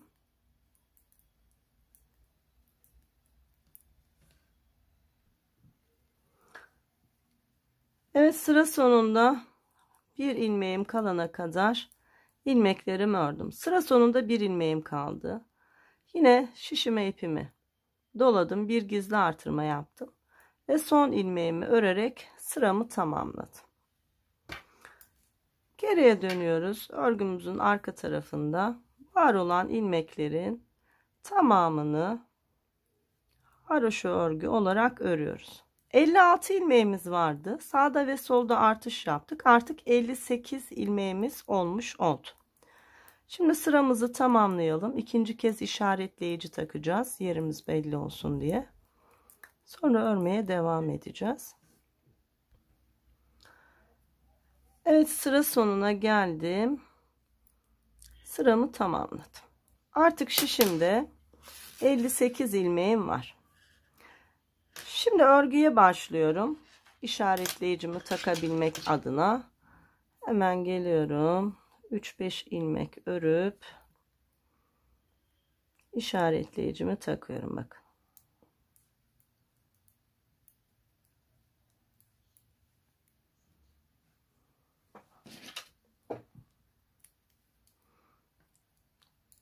Şöyle başlamış olduğum sıraya işaretleyicimi taktım. Ön sırayı bitirip arka sırayı örüp sırayı tamamladığımızda ilk diş haroşamız olacak. Şimdi arkadaşlar 2 diş haroşa arayla 2 kez daha bu çalışmayı yapacağız. Yani şimdi 2 diş haroşa öreceğim. Yine sağda ve solda aynı artırmayı yapacağım. Sonra 2 diş haroşa daha öreceğim. Yine aynı şeyi yapacağım. Aklınız karışmasın diye şimdi ilk 2 dişi örüp tekrar göstereyim. Bir 2 dişe tamamlayalım bu örgümüzü. Evet, işaretleyicimi taktıktan sonra 2 diş haroşa boyunca yani 4 sıra örgümü ördüğümde bakın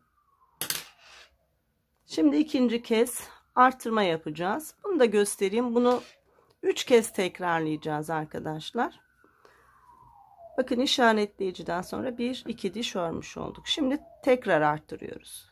İlk ilmeği şişime boşaldım. Ardından bir gizli artış yaptım. Ve haroşa örgülerle örgümü örmeye başladım. Sıra sonunda bir ilmeğimiz kalana kadar örelim. Sıra sonunda bir ilmeğim kaldı. Hemen bir gizli artış yapıyorum. Sonra son ilmeğimi de örüp sıramı tamamlıyorum.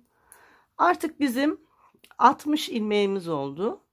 56 ilmekti. Bir kez arttırdık. 58 oldu. Şimdi ikinci kez arttırdığımızda 60 ilmeğimiz oldu. Bu var olan 60 ilmeğimizi haroşa örgü olarak örüp sıramızı tamamlıyoruz.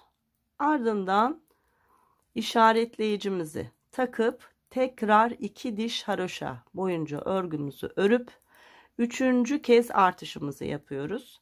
Toplamda 62 ilmeğimiz olacak. 62 ilmekle beraber haroşa örgülerle örgümüzü örmeye devam edeceğiz arkadaşlar. Şayet tekrar artış yaparsam biraz ben örgümü öreyim, ona göre karar vereyim, görerek ilerlemeyi istiyorum. Tekrar artış yaparsam yine aynı şekilde artış yapacağım. Kaç diş haroşa arayla artış yaptıysam işaretleyicimi takacağım ve size göstereceğim. Evet, arka bedenimizi bu şekilde bir miktar örelim, sonra birlikte devam edelim.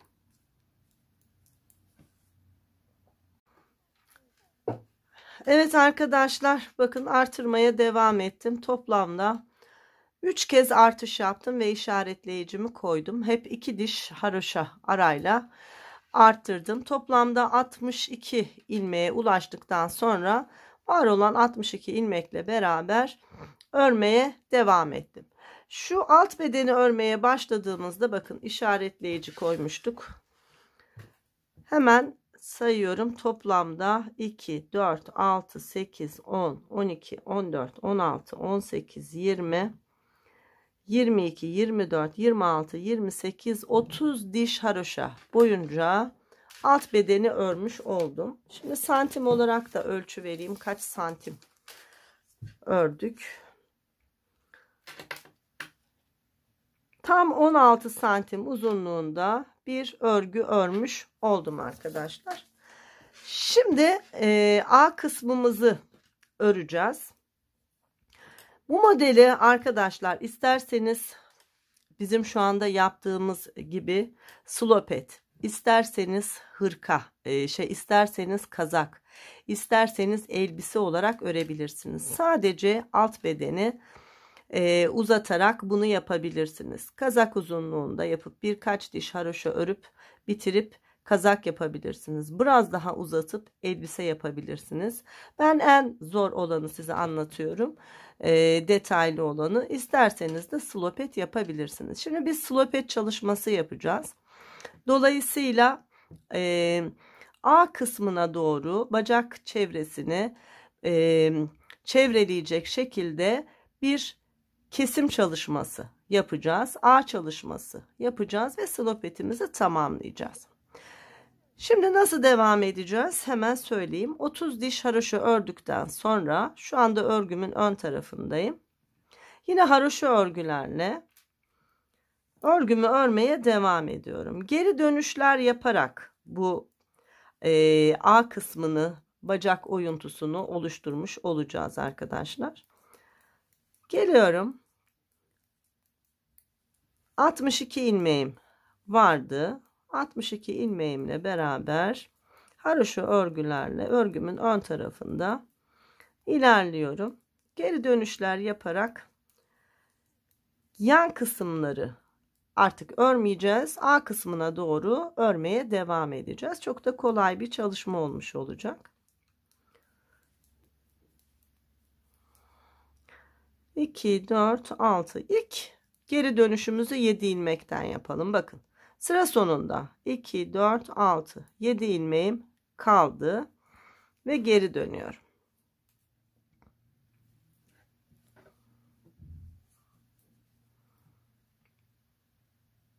İsterseniz buraya bir işaretleyici koyabilirsiniz ama çok belirgin oluyor.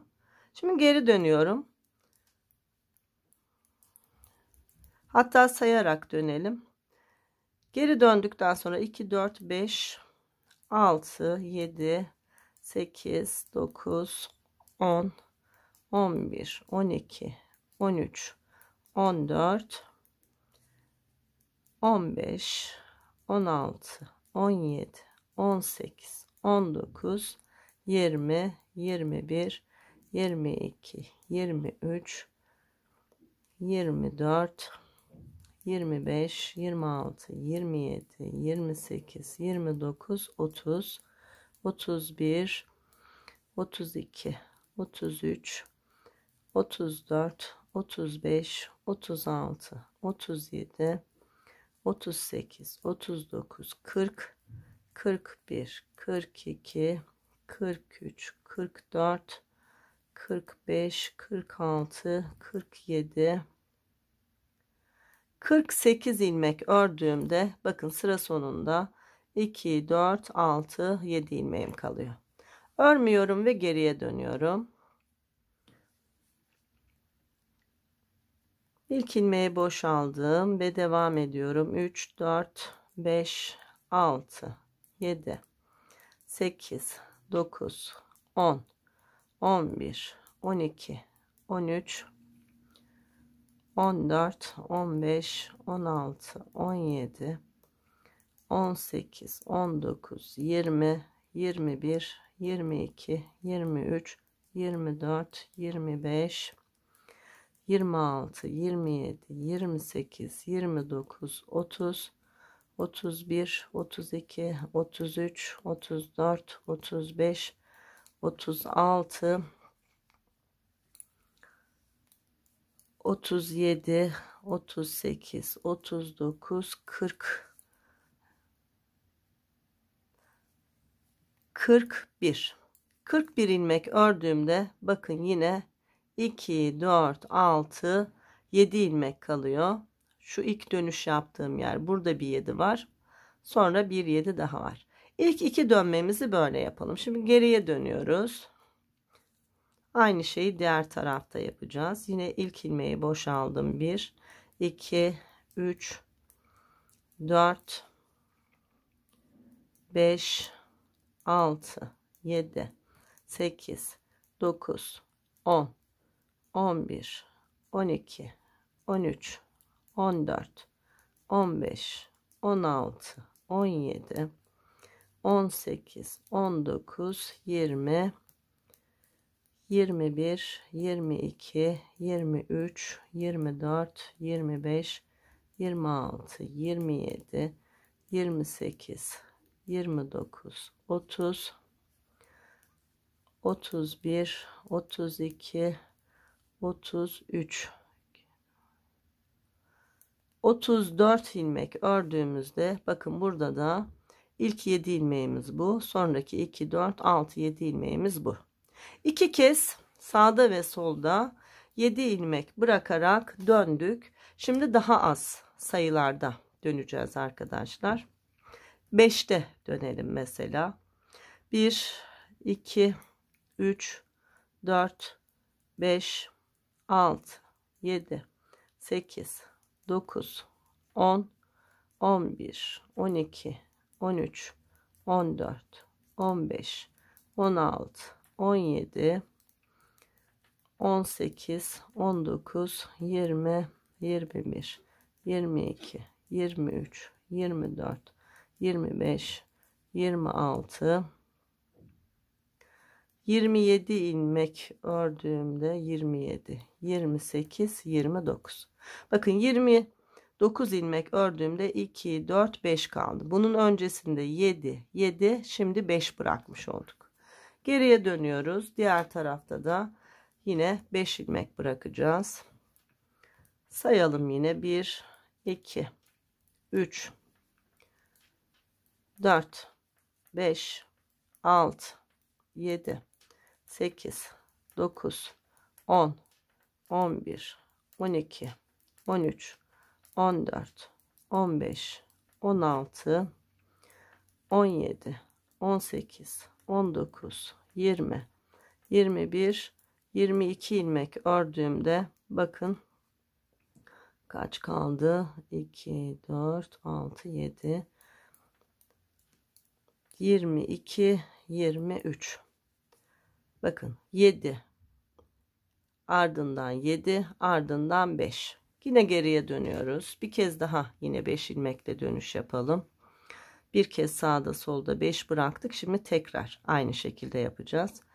İlk ilmeği boşaldım. Sonra 2, 3, 4, 5, 6, 7, 8, 9, 10, 11, 12, 13, 14, 15, 16, 17, 18, 19 ilmek ördüğümde bakın 2, 4, 5 ilmek bırakmış oldum. Bakın arada kalan ilmek sayımız bu. Bir kez daha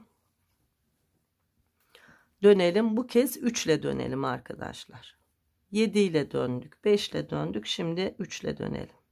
1, 2, 3, 4, 5, 6, 7, 8, 9, 10, 11, 12, 13, 14, 2, 4, 5, 15, 16 ilmek ördüğümde bakın 3 ilmek kaldı ve geriye dönüyorum. Şimdi diğer tarafta da 3 ilmek kala geriye döneceğiz. 1, 2, 3, 4, 5, 6, 7, 8, 9, 10, 11, 12, 13 ilmek ördüğümde bakın yine 3 ilmek kaldı. Tekrar geriye dönelim. Aynı şeyi bir daha yapalım. Bir kez sağda ve solda 3 ilmek bıraktık. Şimdi ikinci kez bırakacağız. 1, 2, 3, 4, 5, 6, 7, 8, 9, 10 ilmek ördüğümde bakın yine 3 ilmek kaldı. Tekrar geriye dönüyoruz. Diğer tarafa da yapacağız aynı şeyi. 1, 2, 3, 4, 5, 6, 7 ilmek ördüm ve 3 ilmek kaldı. Şimdi arkadaşlar şöyle yapıyoruz.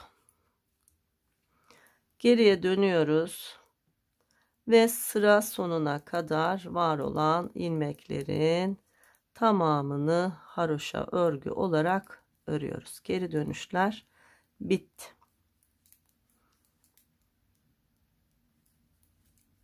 Bacak kısmının kesimini yapmış olduk. Biraz oval bir çalışma yaptık. A kısmını biraz uzun tuttuk. Şimdi geriye dönüyoruz.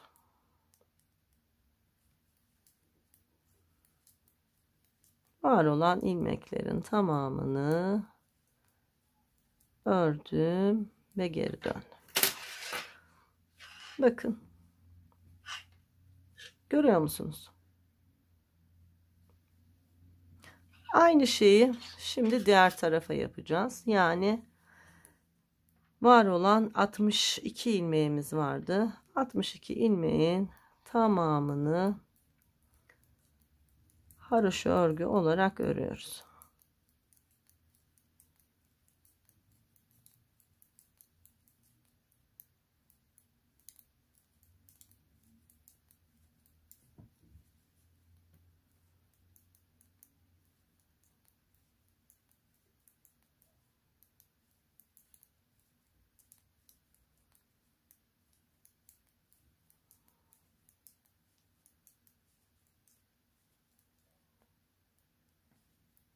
Evet bakın orta yere kadar geldim. Şimdi aynı şekilde şuraya kadar haroşa örgülerle devam edelim. Evet sırayı tamamladım. Bakın şimdi nasıl bir görüntü oluştu. Hafif şöyle oval bir görüntü oluşmuş oldu arkadaşlar. Gördünüz mü? Burası bizim A kısmımız olacak. Buraya ilik düğme çalışması yapacağız. Şimdi haroşa örgülerle yine örgümüzü örmeye devam edeceğiz. Artık var olan ilmekleri öreceğiz. Ve ilik açacağız arkadaşlar.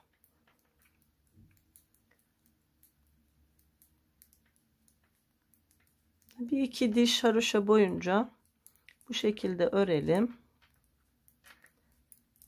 Tam A kısmının olduğu yere ilik çalışması yapacağız.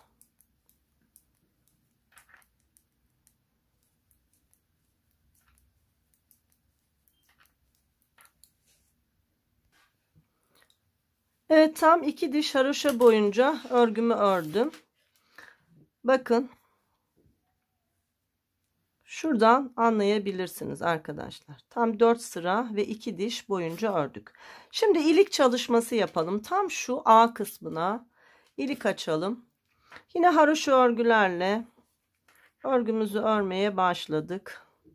2, 3, 4, 5, 6, 7, 8, 9, 10, 11, 12, 13, 14, 15, 16, 17, 18, 19, 20, 21, 22, 23, 24, 25, 26. Şöyle kontrol ederek gideceğim. 26. Şuradan açsak 1, 2, 3. Arkadaşlar bunu tam 24 yapalım. 24, yani şuradan saydığımızda 2, 4, 6, 8, 10, 12, 14, 16, 18, 20, 22, 24. Sonra şişimize ipimizi dolayalım. Sıradaki 2 ilmeği birlikte örerek keselim. İlk iliğimizi açtık. Şimdi şuradan da 2, 4, 6, 8, 10, 12, 14, 16, 18, 20, 22, 24. Böyle çok oldu. 2, 4, 6, 8, 10, 12, 14, 16, 18, 22, 24. 2, 4, 6, 8, 10, 12, 14, 16, 18, 20, 22, 24. Burası çok oldu. Bunu 24 yapmayacağız arkadaşlar. 24, 25, 26, 27 olarak yapalım. Şişime ipimi doladım. 2 ilmeği birlikte örerek kestim. İlk iliği çalıştık. Şimdi buradan bakalım. 2, 4, 6, 8, 10, 12, 14, 16, 18, 20, 22, 24, 26, 27. Evet, arada şimdi 1, 2 ilmek örüyoruz. 1, 2, şişimize ipimizi doluyoruz. Sıradaki 2 ilmeği birlikte örüyoruz. İkinci kez ilik çalışması açtık. Yine 1, 2 ilmek örüyoruz. Şişimize ipimizi doluyoruz. Şöyle bir sayalım şimdi. 2, 4, 6, 8, 10, 12, 14, 16, 18, 20, 22, 24, 26, 27. Aynen. Şişimize ipimizi doluyoruz. Sıradaki 2 ilmeği birlikte örüyoruz. Bu 1. Ardından 2, 3, 4, 5, 6, 7, 8, 10, 12, 14, 16, 18, 20, 22, 24. Tam 26 ilmek sıra sonunda kalıyor. Bu 26 ilmeği de örerek sıramızı tamamlıyoruz. Tam A kısmında, örgümüzün orta yerinde 3 tane ilik açmış olduk bu şekilde arkadaşlar. Onu ortalamaya çalıştım. Plansızdı. Örerken karar vermem lazımdı. Birlikte karar verdik. Bunu nasıl ayarladığımı da görmüş oldunuz. Evet, şimdi 3 tane iliği tam orta kısımda açtık. Örgümüzün arka sırasında var olan ilmeklerin tamamını yine haroşa örgü olarak öreceğiz. İlikten sonraki ilk diş haroşa örgüm olmuş olacak. Sonrasında 2 diş haroşa boyu daha örgümü örerek tamamlayacağım. Şimdi şu sırayı bir tamamlayalım. İlikten sonraki ilk haroşa dişimiz görünsün. İliklerimiz bir ortaya çıksın.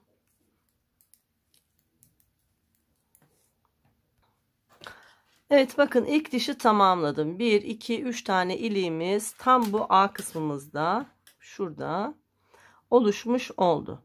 Şimdi arkadaşlar bir diş örelim. İkinci diş için düz tarafta örelim.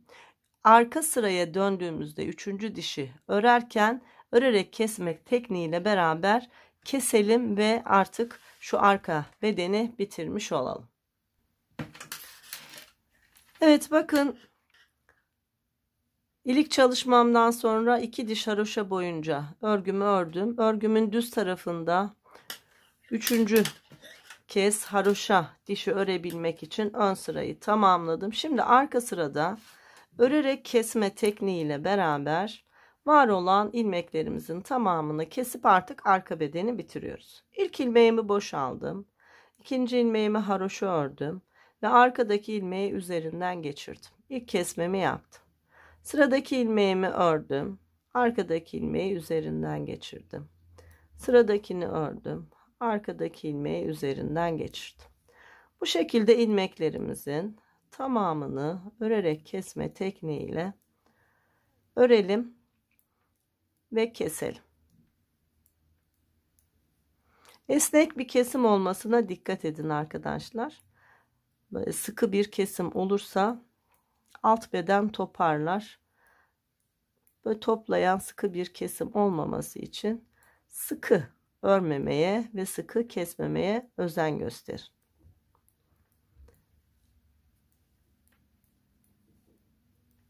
Bakın 3. diş haroşamız oluşmuş oluyor. Hem örmüş hem kesmiş oluyoruz. Böylece çok düzgün bir görüntü elde de etmiş oluyoruz. Evet, ilmeklerin tamamını keselim ve bitirelim.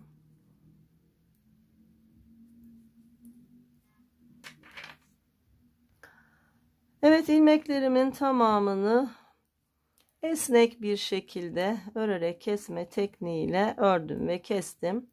Son bir ilmeğim kaldı. Son kez ördüm. Şimdi arkadaşlar şu kol kısmımızda yeteri kadar şayet ip bıraktıysanız, ki dikiş yapacağız. Özellikle kolda uzun bir ip bırakmıştık. Eğer yeteri kadar ip bırakmışsanız, dikişimize yetecekse şöyle benim gibi bir miktar ipi uzun tutarak ipinizi kesebilirsiniz. Şimdi şöyle bir bakalım.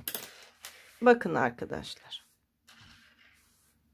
Az önce dönerek yapmış olduğumuz çalışma bize böyle bir görüntü elde etti. Yani burası A kısmımız, bakın tam orta yerde de 3 tane ilik çalışması yapmış olduk. Burası böyle aşağıda çocuğun bacak arasında iliklenecek A kısmı. Burası da bacak kısmı olmuş oldu. Modelin orijinali böyleydi. O yüzden ben de size öyle anlattım. Şimdi benzeri bir çalışmayı yine örgümüzün ön tarafında yapacağız. Yaprak çalışmalarımıza devam edeceğiz. Özellikle önce arkayı anlattım ki orada anlayarak kavrayın. Sonra yaprak çalışmasının olduğu yerde bocalamayın diye. Şimdi burada model kurulumuna başlayalım. Evet, örgümüzün düz tarafındayız. Hemen ön tarafından örgümüze başlıyoruz.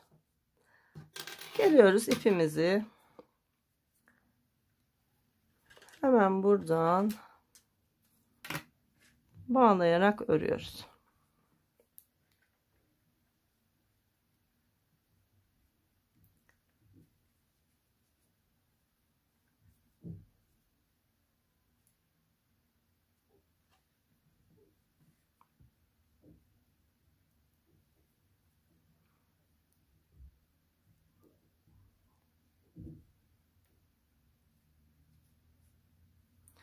Şu bağladığım ipi de yürütüyorum. Yine haroşa örgülerle örgümüzü örmeye başladık. En son yaprak çalışmamızı bitirmiştik, hatırlayın. Şimdi yeniden popcorn çalışmasıyla başlayacağız. Bu kez popcornlarımızı, yapraklarımızı 3 tane yapacağız. 1 yaptık, 2 yaptık. Şimdi şu kenara, ortaya ve diğer kenara yerleştireceğiz. Evet, şimdi kuruluma başlayacağız. Ne yapmıştık arkadaşlar? Şu 2 tane popcorn arası 19 ilmekti. Şimdi aynı şeyi yapacağız. Bakın şu ortadaki popcorn ilmeği şöyle hiza aldığımda burası benim orta ilmeğim. Ardından sayıyorum. 2, 4, 6, 8, 10, 12, 14, 16, 18, 19. Geliyorum. Şimdi 1, 2, 3, 4 ilmek ördüm.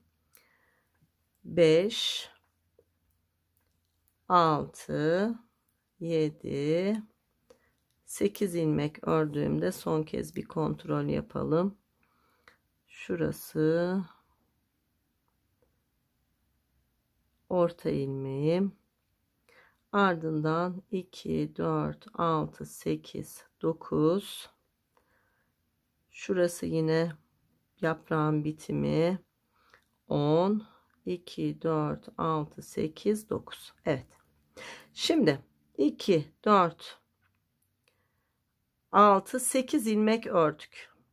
9. ilmeğimiz popcorn ilmeğimiz arkadaşlar. Bir ördüm, bir doladım, tekrar ördüm, tekrar doladım ve 3. kez tekrar ördüm. 5 ilmekten oluşan ilk popcornumuzu burada yapalım. Şimdi popcorn'u tekrar örerek zaman kaybetmek istemiyorum. Popcorn'ları örelim, devam edelim. Evet, ilk popcorn'umu çalıştım. Burası benim aynı zamanda yaprak başlangıcım. Sonra devam ediyorum. Haroşa örgülerle beraber ikinci popcorn çalışmam için 1, 2, 3, 4, 5, 6, 7, 8, 9, 10, 11, 12, 13, 14, 15, 16, 17, 18, 19 ilmek ördüğümde bakın arkadaşlar, hiza aldığımızda popcorn ilmeğimiz burada. Şimdi ikinci popcorn'u buraya yapıyoruz.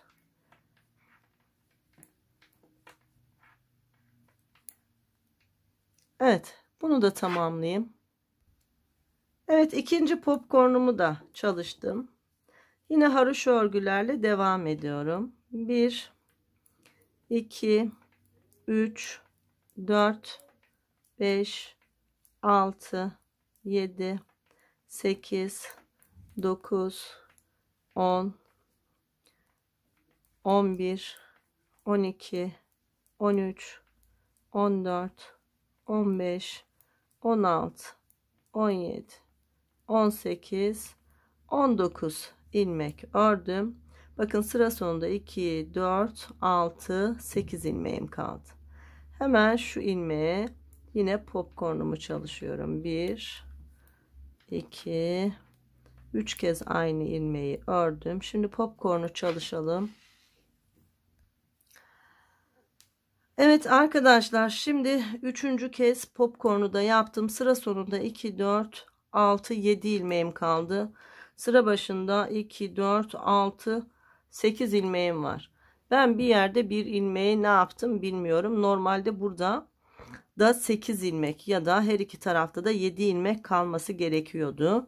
Şayet sizin de ilmeklerinizde böyle sorun olmuşsa şu anda nedeninin ne olduğunu inanın bilmiyorum. Eksik artırma mı yoksa başka bir şey mi? Hatta şöyle çabuk çabuk sayayım bakayım kaç ilmeğim var. 2, 4, 6, 8, 10, 12, 14, 16, 18, 20, 22, 24, 26, 28, 30, 32, 34, 36, 38, 40, 42, 44, 46, 48, 50, 52, 54, 55.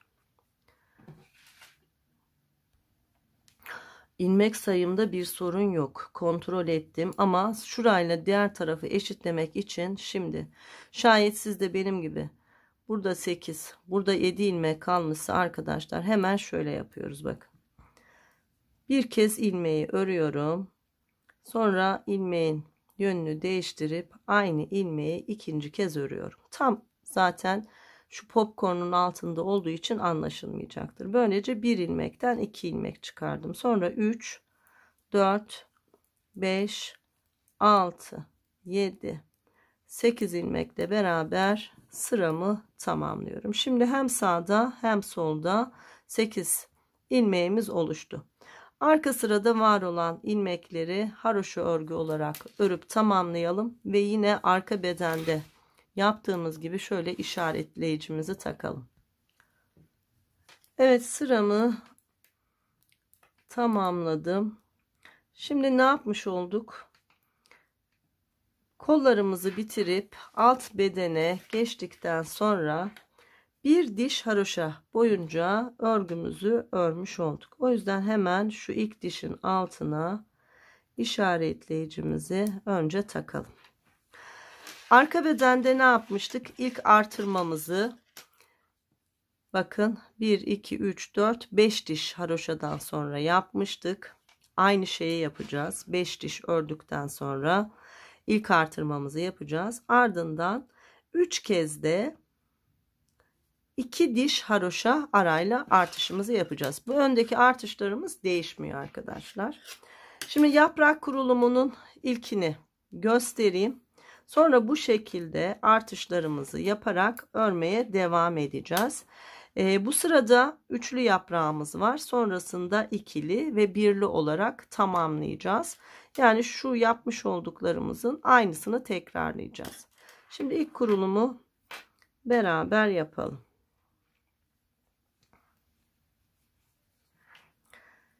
1 2 3 4 5 6 ilmek ördüm. Şurada 8 ilmeğimiz vardı. İlk 2 haroşa ilmeğimi birlikte örerek kestim. Bir kesip bir artırıyorduk ya. Burası orta ilmeğimiz. Pardon. Bir önceki ilmeğe bunu yapacağız. 2 4 5 ilmek haroşamızı örüyoruz. Ardından 6. ve 7. ilmeği birlikte örerek kesiyoruz. 2 4 6 ilmek etmiş oldu. Ardından bakın, bir ilmek, bir popcorn ilmeği ve yanında bir ilmeğim daha var. Burası bizim yaprak çalışmamızın olduğu yer. Önce ilk ilmeği düz örgü olarak örüyorum. Sonra şişime ipimi doluyorum. Popcorn ilmeğimi örüyorum. Tekrar şişime ipimi doluyorum. Sıradaki ilmeği düz örüyorum. Bakın, yaprak çalışmamızın olduğu yer şurası arkadaşlar. Sonrasında burada yaptığımız kesmenin aynısını diğer tarafta yapıyoruz. Sıradaki 2 ilmeği birlikte örerek kestik. Şimdi devam edelim. İkinci kez göstereyim. 1 kestikten sonra 2 3 4 5 6 7 8 9 10 11 12, hemen kontrol edeyim. 13 ilmek haroşa örüyoruz. 14. ve 15. ilmeği birlikte örerek kesiyoruz. Sonra yaprağa başlıyoruz. Bakın, popcorn ilmeğim ve önündeki ilmek. Hemen önündeki ilmeği düz. Sonra bir dola, popcorn ilmeğini düz. Tekrar bir dola, yanındaki ilmeği düz örüp yaprağımızı bitiriyoruz. Ardından sıradaki 2 ilmek haroşayı birlikte ördüm. Kesim yaptım. Tekrar sayıyoruz. Bu kesim yaptığımdan sonra 1 2 3 4 5 6 7 8 9 10 11 12 13, hemen yine kontrol edelim. Popcorn ilmeğim bu. Öncesindeki ilmeğim bu. Şu 13 ilmekten sonra 14. ve 15. ilmeği birlikte ördüm. Sonra sıradaki ilmeği düz ördüm. Bakın, popcorn ilmeğim burada. Bir dola, bir düz ör, bir dola, bir düz ör. Yaprak çalışmam bitti. Hemen sıradaki 2 ilmek haroşayı birlikte örerek kestim. Ardından 5 haroşam var sıra sonunda. 5 haroşayı örerek sıramı tamamladım. Evet, 3. yaprak kurulumunu da yapmış olduk arkadaşlar. Bundan sonra yaprak çalışmamızı dediğim gibi bu üçlüyü bitirip sonra ikili, sonra tekli olacak şekilde örelim. Toplamda şuradan saydığımızda aynı arka bedendeki gibi 30 dişe ulaştığında örgümüzün sırası ağ çalışmasıyla yine beraber devam edelim. Evet arkadaşlar, yaprak kurulumuna devam ettim. Üçlü yaprağımı yaptım. Sonra tam şu üstteki ikili yaprağın birebir aynısını aynı hizada çalıştım. 20 sağda 20 solda ilmek bıraktıktan sonra bakın tam orta noktayı takip ederek yaptım. Sonra yine başlangıçta olduğu gibi tek bir yaprakla yine aynı hizayı takip ederek yaprak çalışmamı yaptım. En son yaprak çalışmamı bitirdim. Arka sıradan haroşa örgülerle örgümü ördüğümde tam 30 diş haroşa boyunca örgümü örmüş oldum. İşaretleyici takmıştık bakın. 2 4 5 diş haroşa sonra bir artırma yaptım. Sonra 3 kez de 2 diş haroşa arayla artırmalarımı yaptım. Tıpkı arka bedende olduğu gibi ön bedende aynı sayılarda ve aynı sıralarda artırmamı yaptım. Şimdi sayalım: 2 4 6 8 10 12 14 16 18 20 22 24 26 28 tam 30 diş haroşa ördüm. Tıpkı alt bedende olduğu gibi. Alt bedende de 30 diş haroşa ördükten sonra şu A kısmını örmüştük. Şimdi A kısmının birebir aynısını yapmayacağız. Biraz daha uzun bir çalışma olması için daha az sayıda ilmeklerle geriye dönmeye başlayacağız. Hemen başlayalım. Ön sıradan örgüme başlıyorum. Tam yaprak sıram bitti. Yeni kurulum yapacak olduğum sıra bu sıra, ama kurulum yapmayacağız, artık bitiriyoruz. Şimdi var olan ilmeklerimi haroşa örgü olarak ilerliyorum. Sıra sonunda 5 ilmek kalınca ilk dönüşümü yapacağım. 5 ilmek kalana kadar örelim. Evet, sıra sonunda 5 ilmek kalana kadar ördüm. 60 ilmek ördüm arkadaşlar. 5 ilmek de kenarda var. Toplamda bizim 65 ilmeğimiz var. Şimdi 5 ilmek kalınca 2 4 5 geriye dönüyorum.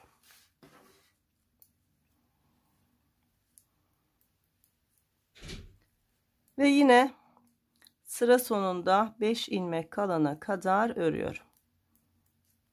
Örelim.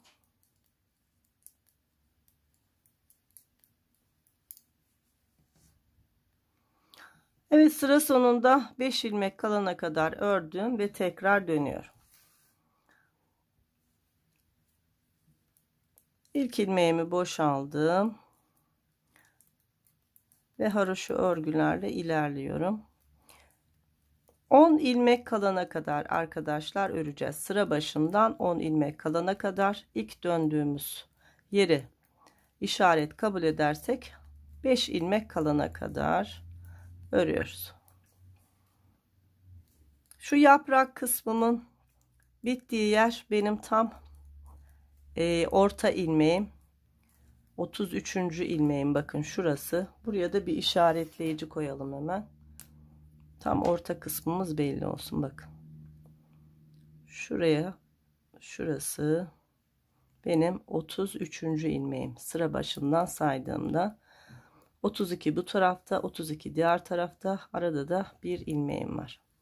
Evet, 5 ilmek kalana kadar örelim.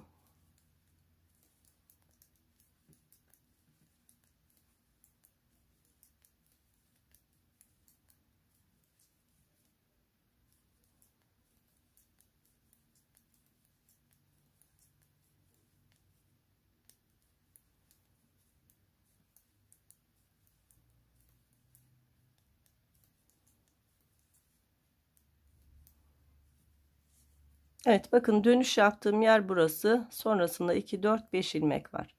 Sıra başındaki ilk 5 ilmeği de saydığımızda 10 ilmek oluyor.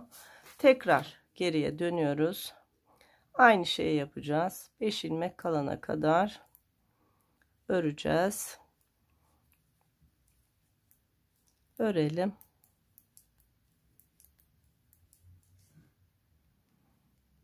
Bakın 5 ilmek kalana kadar yine döndüm. Sıra başından saydığımızda 10 ilmek.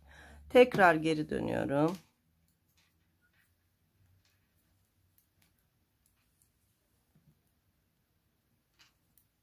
Yine 5 ilmek kalana kadar örelim.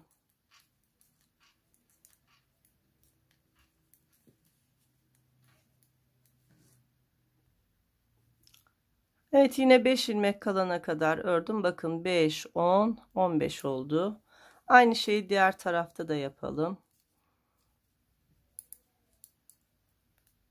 İlk ilmeği boşaldım, ardından örüyorum.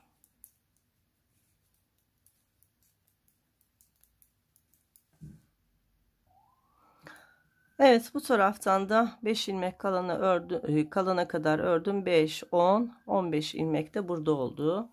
Şimdi dönüyoruz. Bu kez 3 ilmek kalınca döneceğiz arkadaşlar. İlk ilmeği boşalarak haroşa örgülerle örmeye başladım.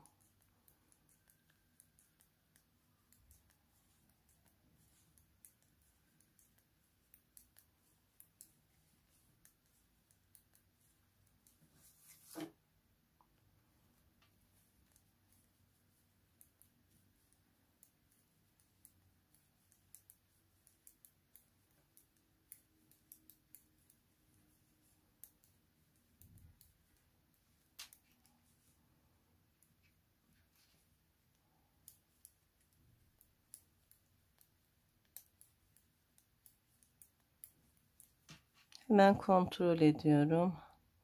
5, 10, 15. Evet, 3 ilmek kalana kadar ördüm. Toplam 18 ilmek. Geriye dönelim. Diğer tarafta da aynısını yapalım.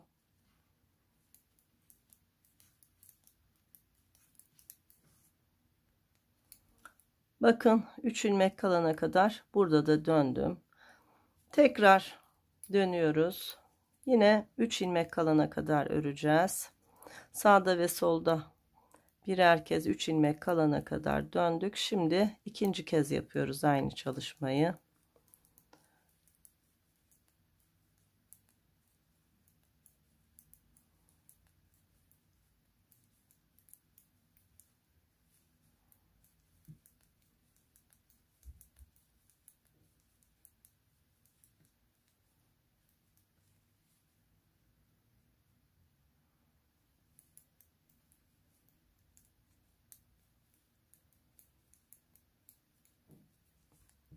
Bakın döndüm.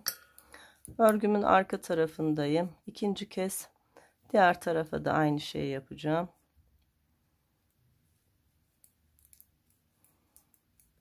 Son 3 ilmek kalana kadar örelim.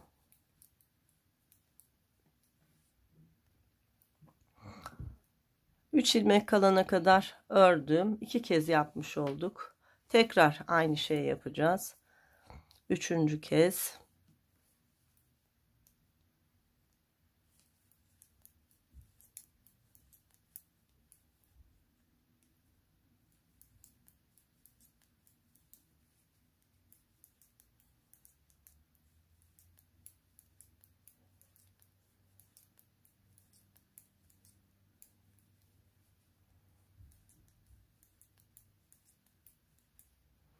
Evet, 3 ilmek kalana kadar yine döndüm. Diğer tarafta da aynısını yapalım. 3 kez dönüş yapmış olduk. Her iki taraftan da 3 ilmek bırakarak. Aynı şeyi 5 kez yapmıştık. İlk başladığımızda yine 3 kez tekrarlamıştık. Evet. Bakın. 5 5 5 3 kez ardından 3 3 3 3 kez yaptık. Şimdi bir bakayım kaç ilmeğimiz kaldı. Ben de örerken karar veriyorum. 2, 4, 6, 8, 10, 12, 14, 16, 17 ilmeğim kaldı. Şimdi de bir dönelim arkadaşlar. Bir ilmek kalana kadar 15 ilmek de bırakalım.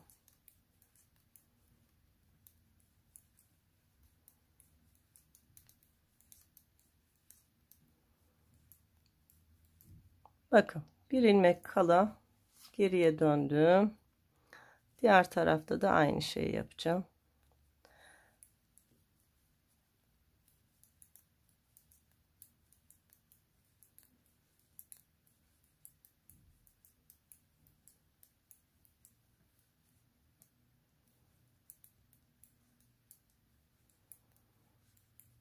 Bir ilmeğim kaldı ve geriye döndüm. Şimdi bakalım 15 ilmeğimizin kalmış olması lazım. Sayalım. 2 2 4 6 8 10 12 14 15. Artık bu bizim için yeterli bir kesim olmuş oldu. Geriye dönelim ve örmeye başlayalım.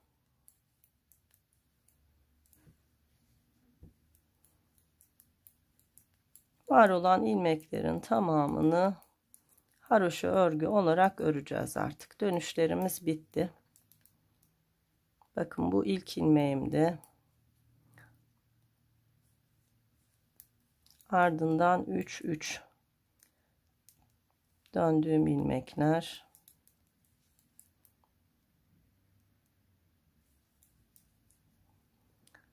Yine 3 ilmeğim, 3 kez bırakmış olduğum üçlü ilmeği ördüm. Şimdi 15 ilmek kaldı. 5 5 5 geri dönmüş olduğum ilmeklerimi haroşa örgüyle örüyorum.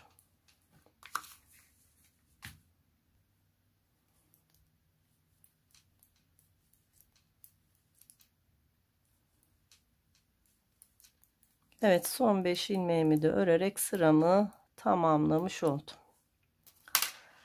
Şimdi örgümüzün arka kısmındayız.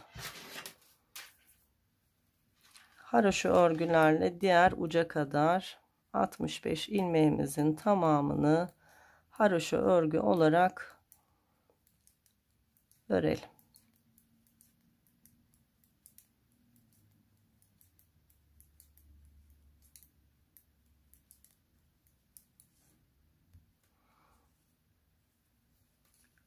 Evet, sıra sonuna kadar haroşa örgülerle örgümü ördüm. Şimdi bir bakalım. Bakın böyle yuvarlak bir çalışma elde etmiş olduk. Amacımız buydu zaten. Şimdi arka bedenle ön bedeni şöyle yan yana getirelim ve bakalım.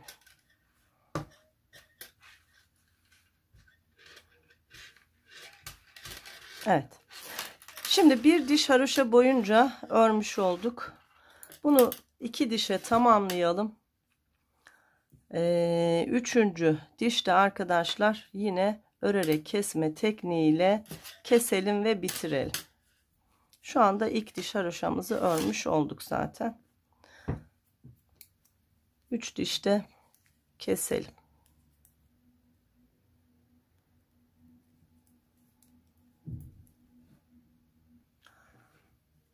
Evet, 2 diş haroşaya tamamladım. Örgümün düz yüzünden ördüm. Burası zaten ön tarafımız. Şimdi arka tarafta örerek kesme tekniğiyle ilmeklerimi kesiyorum. İlk ilmeği boşaldım. Sıradaki ilmeği düz ördüm. Haroşa örgü. Arkadaki ilmeği üzerine geçirdim. Sıradakini ördüm. Arkadaki ilmeği üzerine geçirdim. Bu şekilde hem üçüncü diş haroşamız oluşmuş oluyor, hem de artık örgümüzü kesiyoruz arkadaşlar. Yine esnek olacak şekilde ilmeklerinizi kesin, sıkı bir kesim olmasın. Bu şekilde bütün ilmeklerimizi keselim ve bitirelim.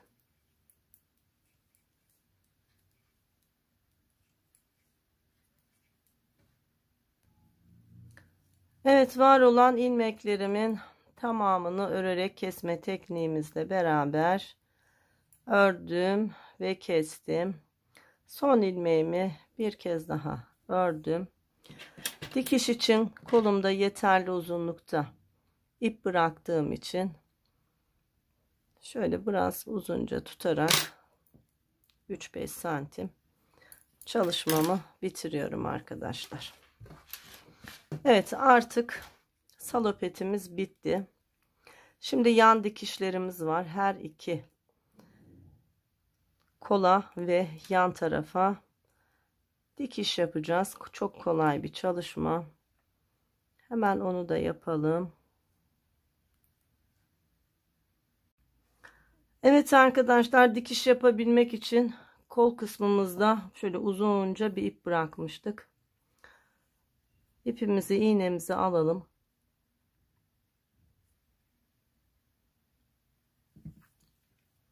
Ve örgümüzün düz tarafında şöyle önce karşılıklı iki kolu birleştirelim. Bakın, iki düz iki tersle şu lastiği yapmıştık. Bunu yapmamızdaki amacımız dikiş yaptığımızda lastiğimiz aynı düzgünlükte devam etsin diye.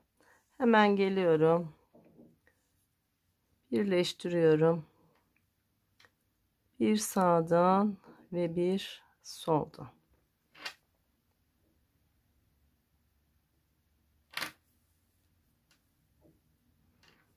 Evet, birleştirdik.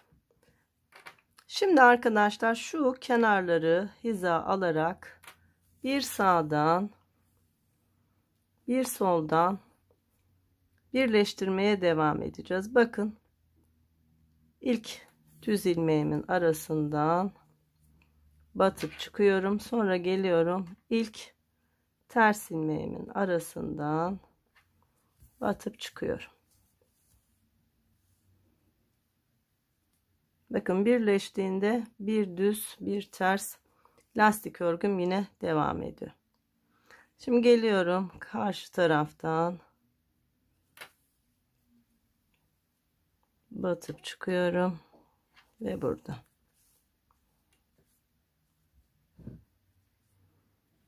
Bakın, lastik örgümüz birleşti. Şimdi haroşa örgüye geçiyoruz. Bakın, haroşa dişimin arasından geçtim. Geliyorum sıradaki haroşa dişimin arasından ipimi geçiriyorum.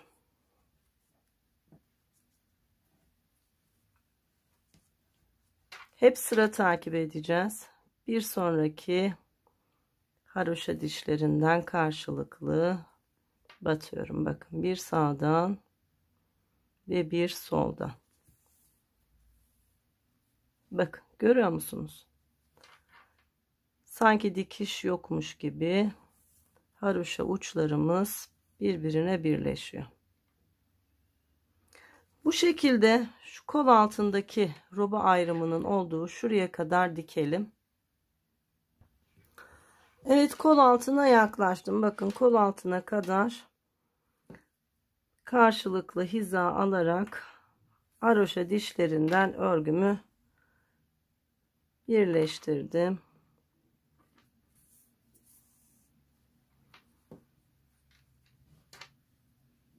Bakın, son bir haroşa dişim var burada. Bir sağından battım ve bir solundan battım. Birleştirdim. Şimdi kol altımıza bakalım. Bakın, şurada roba ayrımındaki haroşa ilmeklerimiz var. Bunları da yine karşılıklı hiza alarak bir buradan bir buradan batarak birleştiriyorum.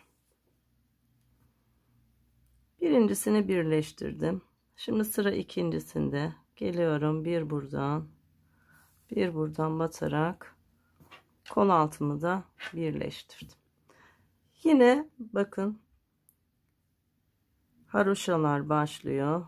Yine haroşa dişlerini karşılıklı birleştirerek devam ediyorum. Bu kez alt bedene başlamış olduk.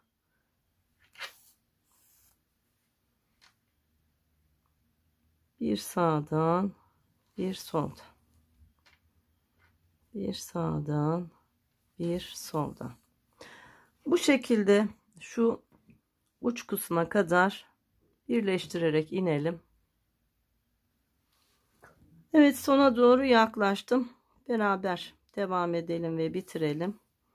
Her bir haroşa ilmeğini karşılıklı hiza alarak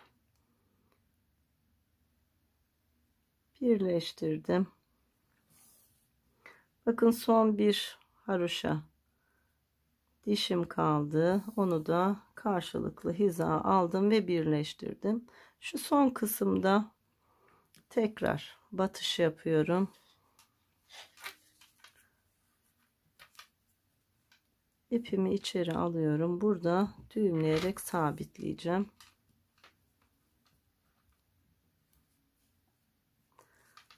Ardından örgümün içerisinden şöyle birkaç kez yürüterek ipimi gizledim ve fazlasını kestim. Şurada bitiş ipim vardı. Aynı şeyi buna da yapıyorum. Geliyorum örgümün iç tarafından tığımla yürütüyorum.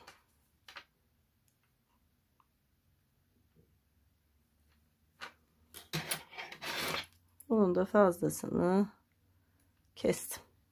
Ve arkadaşlar çalışmamız bitti. Artık sadece düğmelerimiz kaldı. Ben düğmelerimi de diktim. Bakın 4 tane ilik açmıştık. Şöyle küçükçe düğme dikmeye ve düz düğmeler dikmeye dikkat edin ki çocuğu rahatsız etmesin. Arka tarafımızın düğmelerini diktim. A kısmımıza bakın arkadaşlar. Burada da aynı şeyi yaptım. 3 tane düğme diktim. Bakın tam iliklerin karşılığı. Bakın şurada hiza almış olduğum yaprak ilmeğim benim tam orta ilmeğimdi. Ortadaki düğmeyi tam bunun hizasına, sonra diğer ikisini de yanlara diktim. Küçük düğmeler kullandım. Bakın. Şimdi ön tarafımızı çevirelim. Ön taraftan da görüntümüz böyle. Artan ipim arkadaşlar, ikinci yumaktan artan ipim yarım yumaktan fazla. Yani ortalama 1,5 yumağa yakın ip kullanmış olduk. Artan ipimizle beraber patik çalışabiliriz, şapka çalışabiliriz. Küçük çalışmalar yine yapabiliriz. Şimdi kameramı bir ayarlayayım. Evet arkadaşlar, bakın son halimiz böyle. Çok güzel bir salopet çalışmış olduk. Bacak kısmımızın genişliği oldukça müsait. A kısmımız oldukça güzel. Dediğim gibi bunu sadece düz haroşa örgülerle örüp şu ağ çalışması yapmadan kazak olarak kullanabilirsiniz arkadaşlar. Ya da biraz daha uzatarak elbise çalışması da uygulayabilirsiniz. En boy ölçüsünü hemen size söyleyeyim. Şu anki çalışmamızın eni ve boyu ne kadar olmuş oldu. Omuzdan A kısmına kadar, hatta şöyle tutarsam tam 30 santim uzunluğunda bir çalışma olmuş oldu. Kolumuz omuzdan itibaren 24 santim, kol altından itibaren de 16 santim uzunluğunda. Roba altımız şöyle genişlik olarak 23 santim. Aşağıdaki en geniş ölçümüzde 28 santim. Arkadaşlar Aliş bebeğe bir giydireyim. Böyle çok anlaşılmıyor. Aliş bebeğin üzerinde de bir görelim bakalım nasıl duruyormuş. Evet arkadaşlar, bakın Aliş bebeğin üzerindeki görüntüsü bu. Şöyle A kısmına bakalım. Aliş bebek ortalama 1 yaş büyüklüğünde bir bebek boyutunda olan bir mankendir. Bakın Aliş bebeğe ne kadar büyük oldu. A kısmı ne kadar müsait, bacaklar ne kadar müsait ve kol boyumuz bakın ne kadar müsait.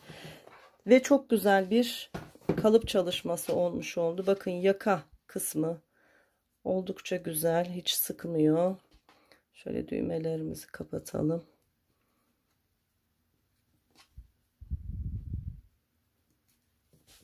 Evet. Bakın. Kol boyumuz, enimiz, beden boyumuz oldukça müsait arkadaşlar. Şöyle yakından yaparsak. Evet. Yani ne diyebiliriz? Rahat 1-1,5 yaş arası kullanılabilecek bir büyüklükte çalışma oldu. Tabii ki bu bebeğinizin gelişimiyle de çok alakalı. Model çok yakıştı. Renk de bence çok güzel oldu. Umarım beğenmişsinizdir arkadaşlar. Beğeni ve yorumlarınızı her zamanki gibi bekliyorum. Her şey gönlünüzce olsun. Hoşça kalın.